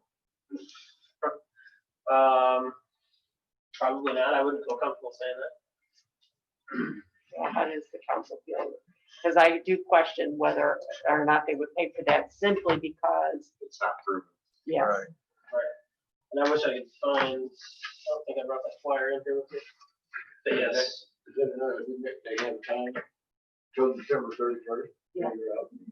You talked about upgrading your ventilator. Yes. Just No. don't buy it. Your current ventilator that you're using, what would happen to that? We would use that as a backup. So you would have, We would have two you would have ventilators, 2 And ventilators. potentially we could take 2 vented patients at the same time. Right, no, that's why I asked. The other one would still be functional. Right. You're gonna go, you'd bump up, you'd have 2. And if I purchase this ventilator tomorrow, he's thinking the first part of the quarter of next year before we would even get this. Just because of the backlog, FEMA's got so much basically on stockpile Sure. only in case of a. And 2 would be beneficial to you. Absolutely, yeah. Yeah. And again, this one. One you're just not gonna like as well as the other. Right. This year. Right. I mean, COVID's still gonna be around next year, so, No, yeah, okay.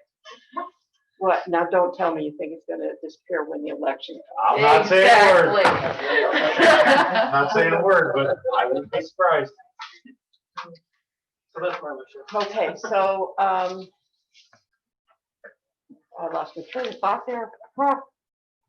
Brad got me discombobulated a little. Okay, so That's yeah, a first. yeah. Yeah, that would be a first, wouldn't it? So are we talking with the $83,000 for the cots, right? Yeah. Yeah. And then Oh, gosh. the cots that we approved, didn't we approve some cots before? No, We didn't talk, okay, that wasn't approved. no, We did buy one Right. Yes. earlier. And I think you Yes, got that some was- grants for some, but Yes, the other yeah. cots were I think power one- cots. They Yeah, were- yeah, Okay. yeah. They So- were cheaper cotton. Okay, yeah, Oh. this will So offset our other rates. this will satisfy your cot need too, right? Yes, this will get us out of the fleet assessment Okay. that does not give the striker. Well, for $2,085 in the, we probably have enough money in the Cuban Cap Fund to cover that if it isn't. And I can paid certainly for. try, I'll try to go back and look, and we can take it out of that different line item. She's saying no, No, you don't have See? any money to do that, so. And what, I tell you, if you came back looking for it, I would be checking each little box in your budget to see what you spent on and if you had money, but. our budget's kind of slim. But I'm not comfortable with the ambulance unless she gets an approval from State Board of Accounts. Okay. First. So, It is, the ambulance is something that we would be looking forward regularly, to, something that routinely, uh-huh. we were not planning on buying right now, but say 2 years from now, we're planning on buying. Can we park it for 2 years? Why would you want to do that? So we don't have to buy another one in 2 years. There's one sitting there. Right, yeah, or in other words, if we got another ambulance, would it extend the life of the other one so you wouldn't be requesting a new ambulance for an extended period Yeah, of time? absolutely, that was the whole point, because next year we're Right. gonna need another one. And you're looking at build times, if we didn't move on like a remount type thing that was gonna be done at the end of this month, first part of September, again, build time, 280 days, so it takes nearly a year to get a new ambulance. built. So you're So- wanting this one and you're gonna come back anyway next year for another one? Nope. This is the one you're take talking care of it. about for next year? Yes. This would Well, be I'd so still good. feel comfortable because that's kind of something that, I would, if I was the State Board of Accounts, I would say, Stark County, you should be regularly planning for that, just because you got COVID doesn't, I wouldn't think it would be covered, but if Rachel can figure out a way to get it covered, then that'd be great. Is there And, such a situation where you could designate, say you're transferring COVID patients to isolation units and intensive care units, where you could designate one ambulance for that specifically only? Would that, I mean, would that help get it passed maybe? Yeah, that would be another thing that we were talking about. We could Yeah, dedicate. that And might- you're only contaminating Exactly. one unit. one unit. Except that, a lot of times when you go to pick up a patient, you don't know if they got the COVID or not. So Right. you're- But these Yeah. are, You're like Dean's theoretically saying- Right. contaminating every ambulance you take out. Yeah. And like you Dean's have to saying, treat though, it like that if way. was a dedicated transfer unit to transfer COVID patients, I think we could definitely get away with something like that, but, yeah. And then, because obviously the decon time, sometimes it takes 30 minutes to an hour to properly decon an ambulance after you come back from a COVID call. So the amount without the ambulance you're requesting is $45,325.26, correct? Yep. I would be fairly comfortable approving that and asking Rachel to go back and check on the ambulance. That I think the COVID stuff would probably be covered. So I'll make that motion that we approve everything requested except for the ambulance in the amount of $45,325.26. The motion carries.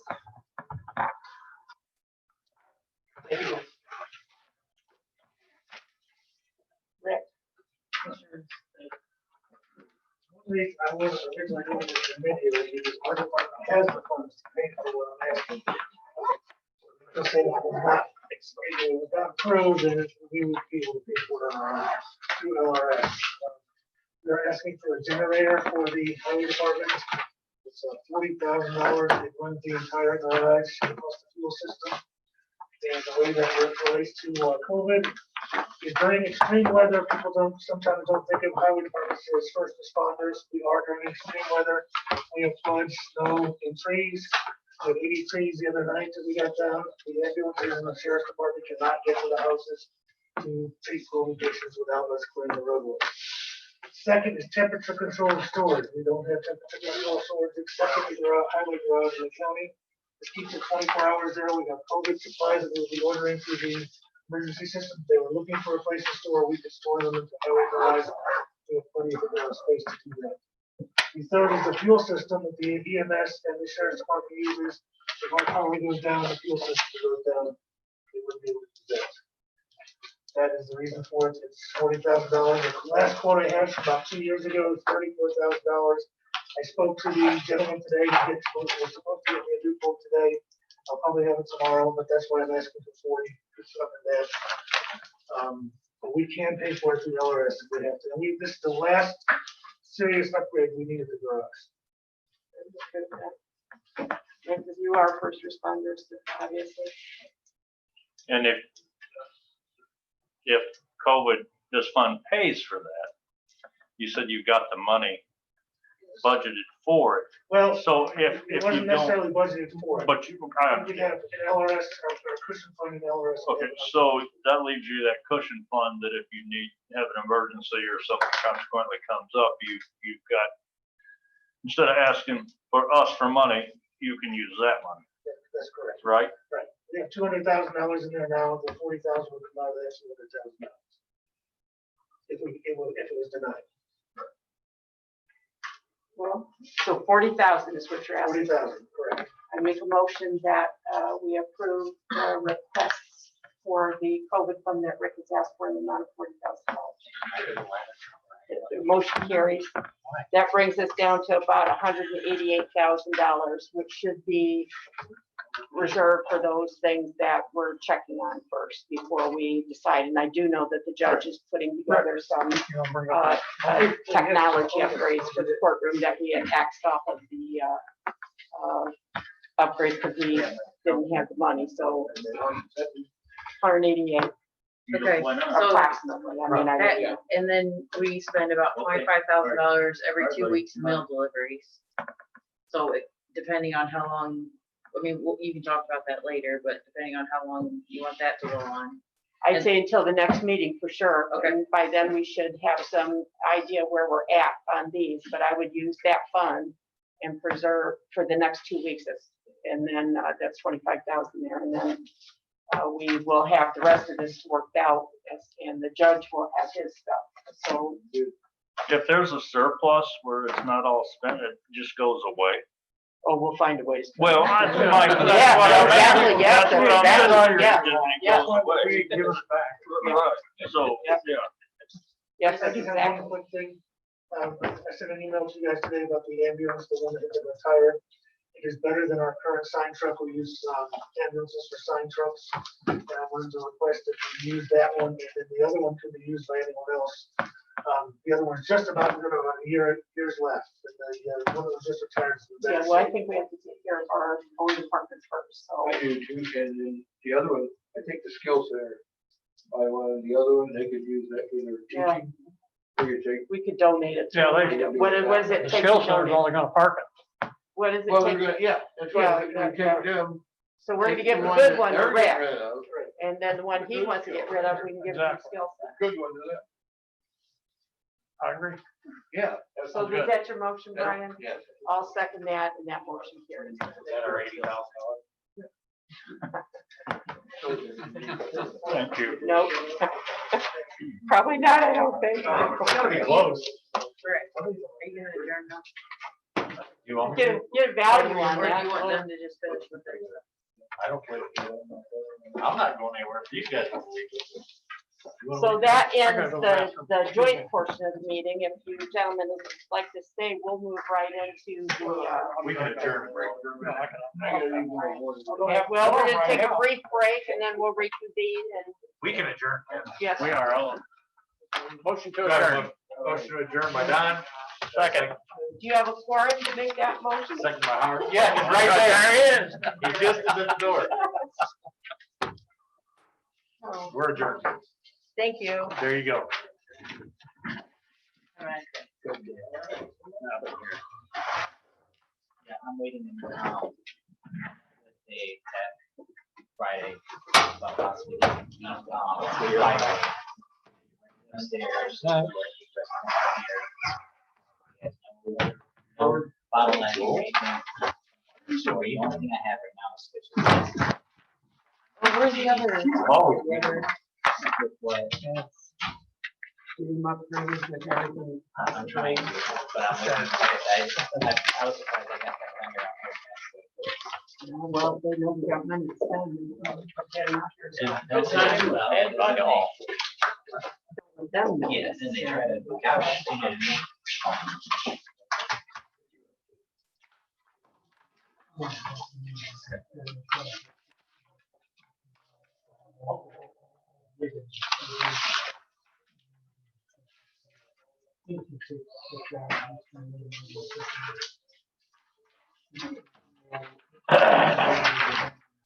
So what is this right here? 3,500, okay. 3750. That's for sealing the parking lot. Okay, so we have these two portions, yes, just for the trees,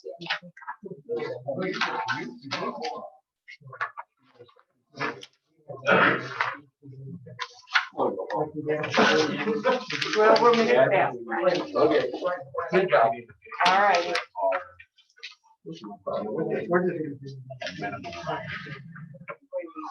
You sure? Oh, that's $20. Is that really worth somebody's time? There's no, they don't get paid. I said, oh, man, where who's gonna get that? It's gonna be $20, it only takes $22.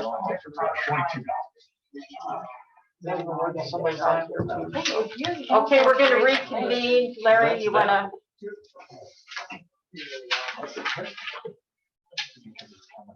And this is for a solar farm project discussion. Yeah, there's been a lot of activity with solar farms around, well, around everywhere, but Stark County's had some interest. We had one that You got a spare one on. approached us. It's the same thing I already mentioned.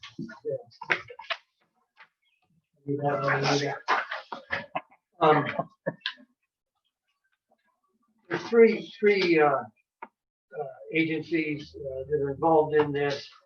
ESN, the Energy Systems Network, is a nonprofit located in Indianapolis. And they're the ones that are behind this effort. And what they do is look for opportunity zones to put a solar project in.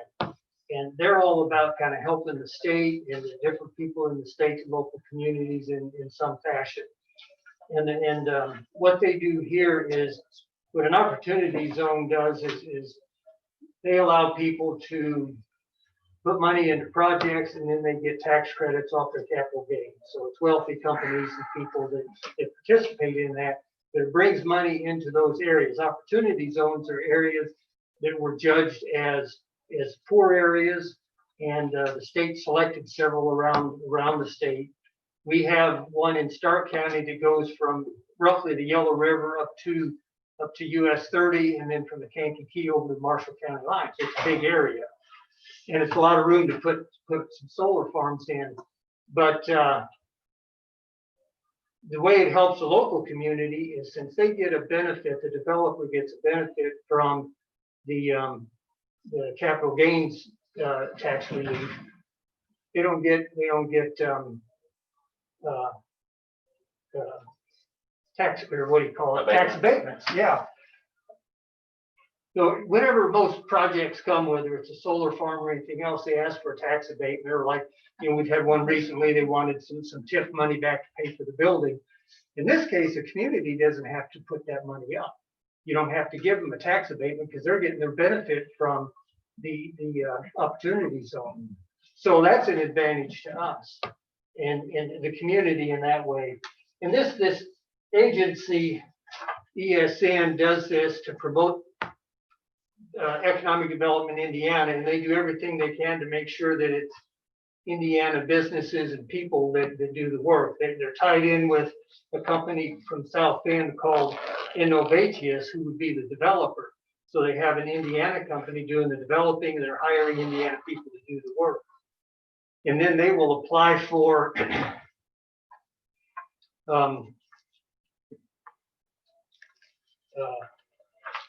I'm sorry, the other thing they try to do is buy all their materials. And they can buy the steel for the structures in Indiana. They can't buy the solar panels. That's about the only thing they can get done in Indiana.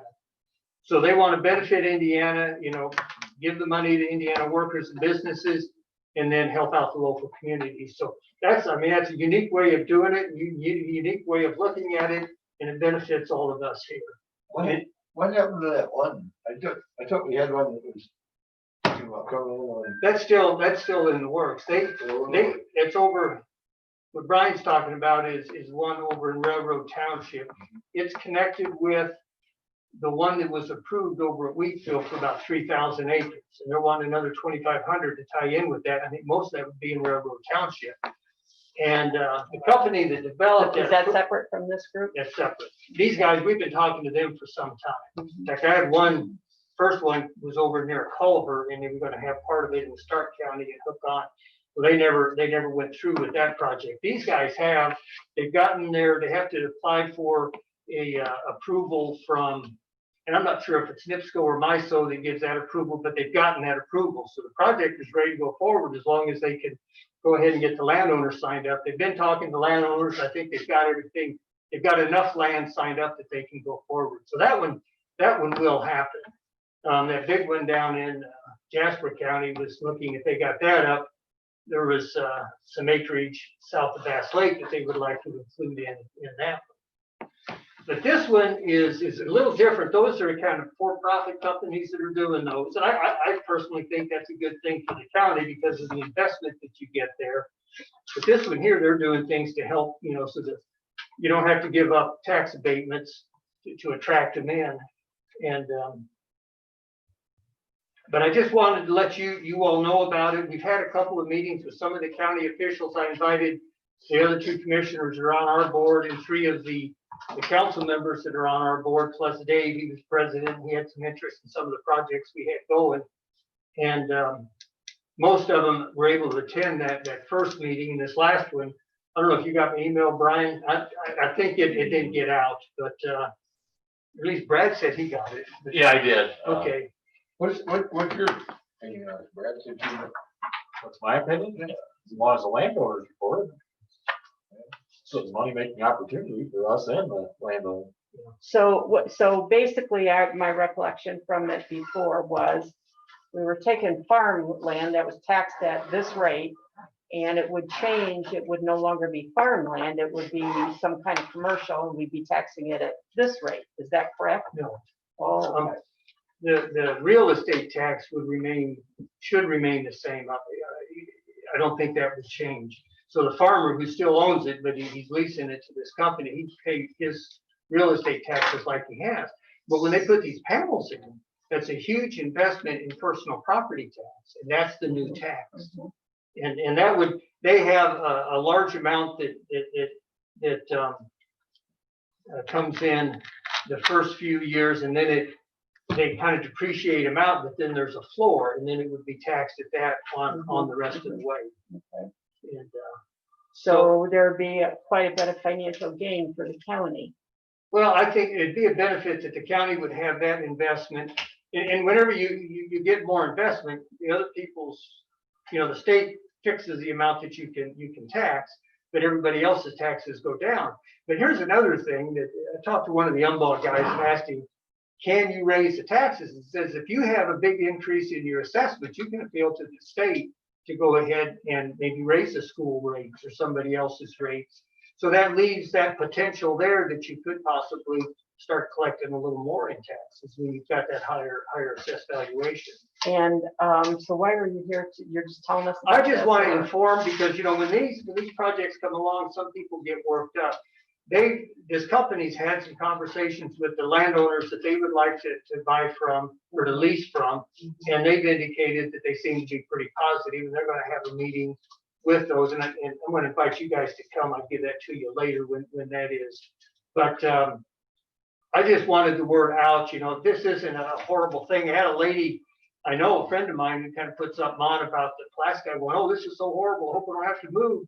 Well, to start with, you take this project, if it does come through fruition, it's about 2,500 acres. it's about 1.25% of the land area in Stark County. So it's not like you're gonna have panels just all over everywhere. And if you got all three of them, you would be up to just like 3.5%. So has Umbod done any financials because I'd really like to see those. Well, all right, then there's an opportunity there if I don't have funds anymore to go out and do that. We did that with the NIPSCO project a few years ago. We spent more money than, what it ended up, because they ended up, what happened at that time, NIPSCO wanted to put in a large gas plant in Railroad Township. Well, that was the summer they decided, you know what? They talked to us in January. That summer, they said, we're not going to do that gas anymore because the renewables, the solar and the wind produce electricity now cheaper than you can get it from gas, and certainly cheaper than coal. And that's when they made their decision that summer to decommission the coal plants. In another 3 years, they'll decommission Wheatfield's coal processors, and then 5 years later, Michigan City, and they won't produce electricity from coal anymore. Can I speak up for a second? Yeah, absolutely. Well, one of the big things is, the coal-fired plant. Yeah. Over at Wheatfield. Well, they want to try to stay as close to them transmission lines as they can. It's all about going right in line with it. They want to stay there so it's easier to get the power to it. And then, what some of the other things, and we do have things in place to protect the county. They're supposed to, I think Rick knows all about this. They're supposed to take care of the road. The planning commission's already done.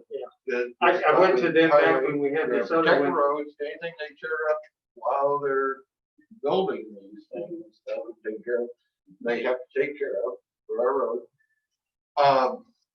I guess there is some noise that possibly can come from it, but they will put it in the solar center. panels? Yeah, Well, I didn't know that would happen. The solar panels don't make any noise, but they have to have a unit that takes the electricity from those solar panels and runs it into the So line. they will put that towards the center, and then if there's any area that, if everybody looking at solar panels, we would try to, put landscaping to make it look nice, so you don't have to be looking at your solar The panels. company we talked to before said that they'd be talking to landowners, and if they wanted like arborvitae's or some type of, to block the view, they would do that if they were right next to one of those. And he said that sometimes they say, well, I don't mind looking at them. I don't want you to, I want to be able to see my woods over there too. So, but the point is they will work with local landowners. I was getting on talking about this lady, and she was kind of saying, man, this looks bad. And I says, we got to think about what you've got here. People said, well, I'd rather look at corn. If you're next to a cornfield, there's equipment on the roads. You've got the noise, you've got the dust. They're in there quite a few times a year. You've got chemicals are being sprayed time and time again on those crops. And then they treat corn seed with seed treatment that kills insects in the soil. But farmers often between farms will go and blow that out. I mean, you got this dust, and wherever that settles, it's deadly to bees. That's one thing about the solar panels is, at least these guys we're talking to up here, and some of the others have talked about putting pollinator plants underneath those panels. So instead of doing something to reduce the bee population, you're going to increase it. So I would say I would prefer to be right next to a solar farm rather than a cornfield. Not that I mind cornfields, because I raised corn and I worked with farmers and sold those chemicals. But at the same time, if you look at it from that perspective, it's actually a pretty friendly neighborhood when you have the panels there. So today you're simply just informing, just so you guys know what's going on. Well, I'm not Charlie, sure I'm ready to do for a 5-minute presentation. Well, but and tell me about these Indiana Opportunity Zones. So who benefits from those financially? The people that put the money into it are wealthy corporations or individuals that have capital gains profits and they're taxed on that. Mhm. And depending on how they have a different structure for a shorter term or longer term that you would put your money in, that you can put it in for 5 years or 10 years. Put it in for 10 years, I think it pretty much erases your tax. If you put it in for a shorter period, you don't get as much benefit. Those are the people that benefit from that. The other From the people, opportunity zones. yes, from the investment in that. But the people who live in that opportunity zone or around it, like us, benefit because that money can come in there and promote development of any type of development. It's for economic development type projects. Like the solar, you get that tax investment. Or if you've got a project where you bring in a company that hires people, then you get some jobs. So the people in that opportunity zone benefit, and then those of us around it, the rest of the county would benefit. That's why the state did the opportunity zones, because these are depressed, economically depressed areas, and they the state wants to help bring them up. When they first put out that they were going to do this, our office applied for, submitted, that hey, we got places here in Stark County. We submitted like 3 of our zones. Well, they gave us the 1, which they spread them out around the state, but we saw the But at least benefit. we got one. Yeah, we did. There's not that many of them in the state. Maybe I 10, Larry? As far as big rural ones, about 10, or there's several in the cities. In fact, most states mostly put them in the cities. It looks like a lot of little bitty ones, but we have a fairly big one according to this map. Yeah, ours is one of the largest in the Yeah, I city. think ours is the second largest in Northern Indiana. One thing that he did say is that a lot of times when you put these solar farms in, industry wants to come buy those solar farms for whatever reason. That was one of the things that he told us. And Is he talking about buying the farm or buying the electric from it? Is he actually talking about the farm? guess? I think it was just to be associated with Oh, okay. the solar farm. Yeah. That could be. And the other thing was that this power would go to the Reynolds substation, which I don't know if that's where the stuff from the Well, coal-fired But there's depending on which part of the project. yeah, there's The first part he said would be the one that would go to Reynolds. And the second one, goes out east. yeah, Pennsylvania or something like that. Well, wasn't it? Pennsylvania, Connecticut, those states out east. We're at the far western edge of that. I don't know how this part of our county got involved in that, but there's groups like MISO. MISO oversees NIPSCO and all the electric companies here and gives permission for them to do the things they want to do. And this other JPM is for that eastern part of the state. And so one of these projects, we got 1,250 acres would go into the MISO one, which goes down to Reynolds, and the other one would be the JPM, which is going to go to Pennsylvania. And the way I understood it was you have to petition these groups for them to even consider you putting any power into the lines. And then you have to make sure that there's enough usage for your power to go into those lines. See, I think they've got their approval They from do, MISO. yep. In the JPM, this September, I think, is when the deadline is to submit for that. I was impressed with the folks that are doing this. The Advanced Capital is a financial firm, and they're the ones that kind of work out the business with the tax credits for them. So it's So now I asked you about Umbod in a pro forma from them, and you started to say something. I don't have money to I go know do you that, but said what I that. was gonna say is Pulaski County, they have one down there and they're gonna make a decision, I think on the 24th, whether that goes forward. If it does go forward, that firm is looking, I guess, at south of some ground south of Bass Lake. And what the people in Pulaski County are hiring Umbod to do a study. Now we could, if we wanted to participate, it would be for that area. We pay a minor share of that cost, but then we could go ask Umbod all of these questions. I can't really pick up the phone and say, without him turning the clock on to start charging. So that's where, if this goes forward, I'm going to be suggesting to you all that we participate in that with Pulaski, and then to have to pay for Umbod to do just this study. And we could, you know, pick their brain as far as we wanted. So when do you think that may be decided or? 24th, I think, is when, Of August? yeah. Okay, so today you're just, I'm just bringing some informing us information. that there's some discussion Yeah. about putting On this solar panels in the Stark County Opportunity Zone. Well, they're talking to landowners, they're moving forward because they've gotten that permission from MISO, so they want to move forward, but they just want to let the government officials, they asked us, you know, to invite some in, and that's why I invited some of the folks in, and most of them were able to make it. But Charlie came to that meeting, that first one we had, and 4 of the council members did. But they want to be forthright, they want to let the community know what's going on, because they have nothing to hide. They feel they've got a better program than what the for-profit, well, these are the developers for-profit, but the CESN is a nonprofit, and they're in it to help benefit Indiana and Indiana communities. That's what's unique about this one. So, yeah, I won't take any more of your time unless you have a further question. But No, I have a question about something else though. The other day I heard you mention that, KVREMC was, going to put in, broadband. yeah. Yeah. they're working on What it. about that? What's the deal with that? Well, they were looking into that when they decided they needed to run some trunk lines for communication out to each of their substations around their service area. And they were deciding, well, if we put in bigger trunk lines, we could sell space on that to companies to put up broadband towers. They'll put up little towers like a big telephone pole with a unit on top, and scatter those around the countryside where there's a need for it. And they decided, this is probably 4, 5, 6 months ago or more, they made the decision to go ahead and go forward with that.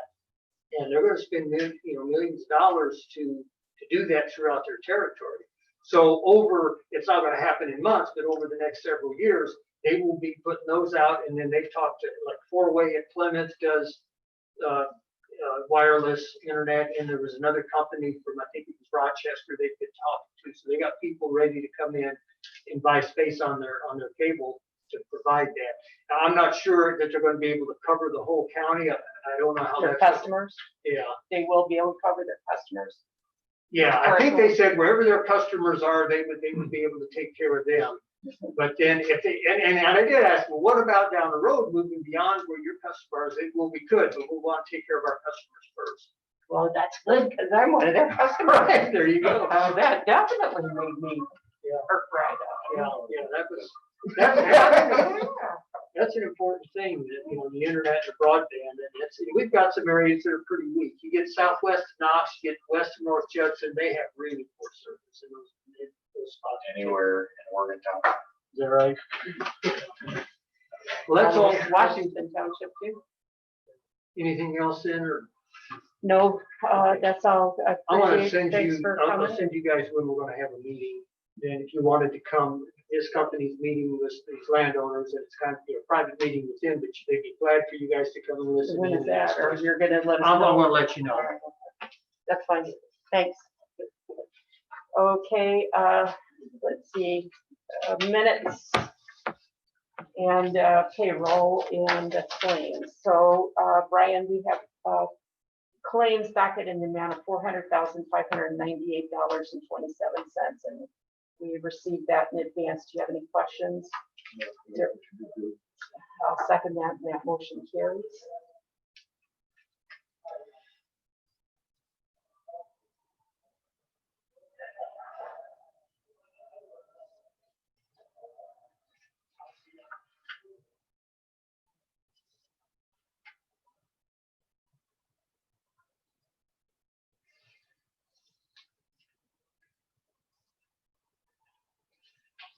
Payroll claims in the amount of $265,460.83. Second, and so that motion carries.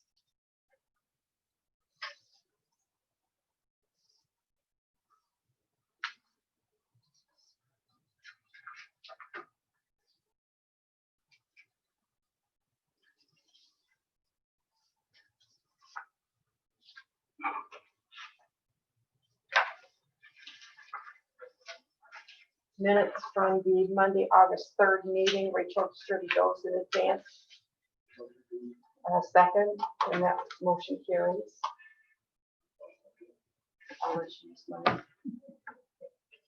And then we have previously approved minutes in the final form that simply need signatures, so.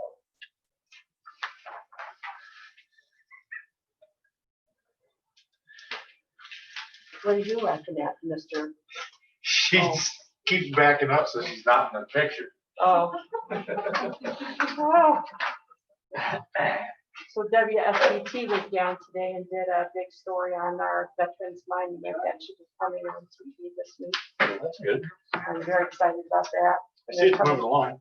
Huh? I see it's moving along. Yes, it is moving along. The next thing that's gotta happen, we gotta take a couple of diseased trees down. And then the concrete will progress from there, and then you'll see things happening rapidly at that point. But we're very excited about that.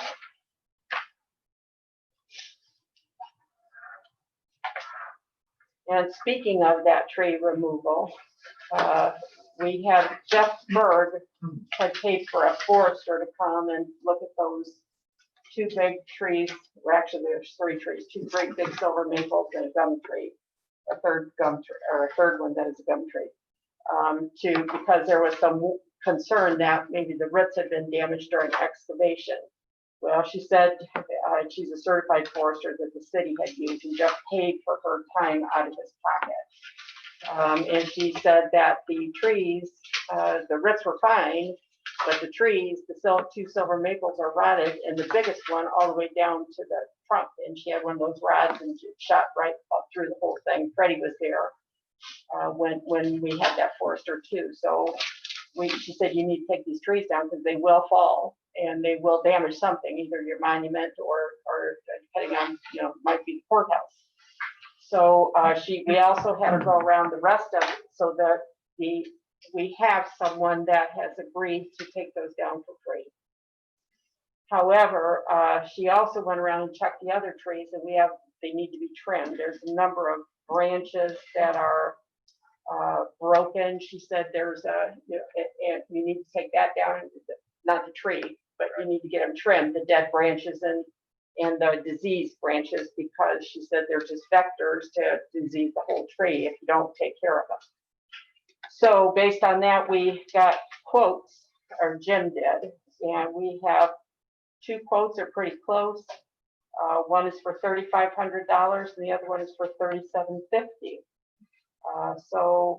And it just so happens the low bid happens to be TD Tree Service, who is the one that volunteered to take down the other 2 trees for free. So make that motion.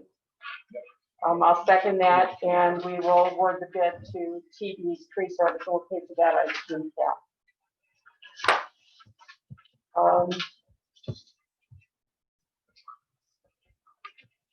And this is 2 bids that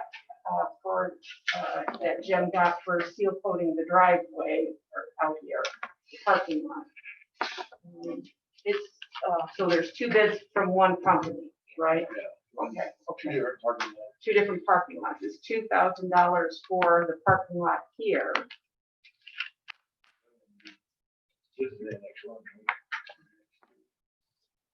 This is Annex 1, that's Annex 2 over there. So Annex 2 over there is $900. But I know there's more than Country Strong asphalt seal coating. So I guess I'd like to get another quote, because that, I think 2,000 for this parking lot's kind of high. So we need to ask Les, I think Les does it too, Les Jensen. So if you heard what the amount was, don't report that, so. I do know that that Country Strong did our firehouse, and they did do a good job. He did my driveway, I think he did a fine job, but I still think we need at least 2 quotes. Jim said that he did contact Les a couple months ago, but he just hadn't heard back. But this, I think he said it was before COVID. I don't know if he's contacted them recently. Well, I'd like to have another quote. I thought we were getting 2 quotes, at least 2 quotes. I mean, I know we don't have to get 2 quotes, but. Be nice to have as many as you can get. Yeah. Yeah, 3 is the goal. What? Rick, 3 if you can. but only what you can. Yeah, sorry. I need them here for one thing that I have to bring up. No. Meal program discussion, is that the? I think we're good on that until your next commissioner meeting. Yeah, I got a call today from a Mr. Buckley, he lives on Circle Avenue in Coons Lake. I guess there's an easement, Rick looked at it today. I guess there's a fire lane easement or some sort of easement that is, that has pavement already on it, but he said it's really broken up.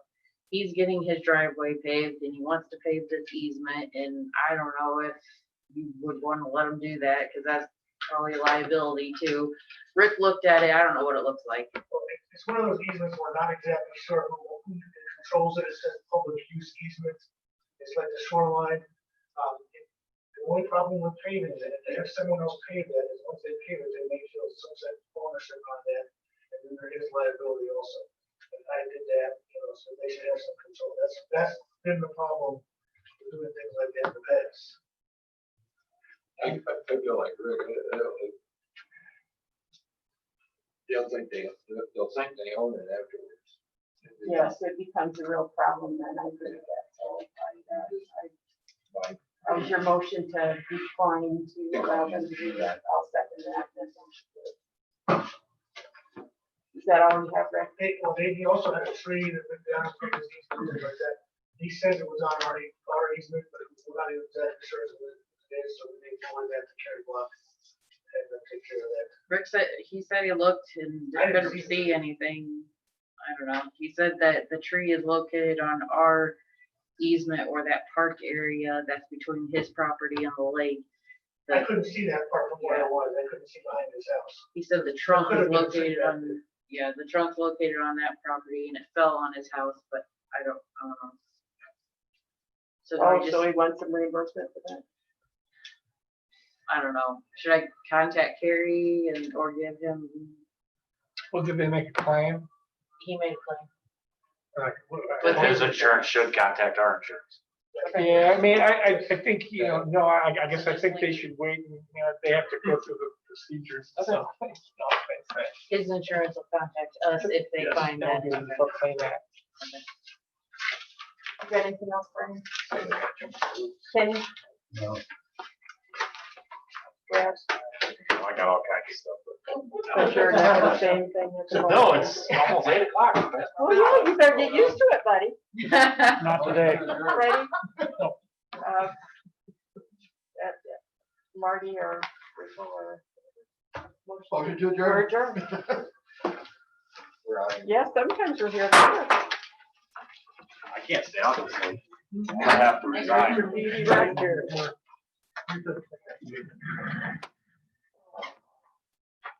Hey, you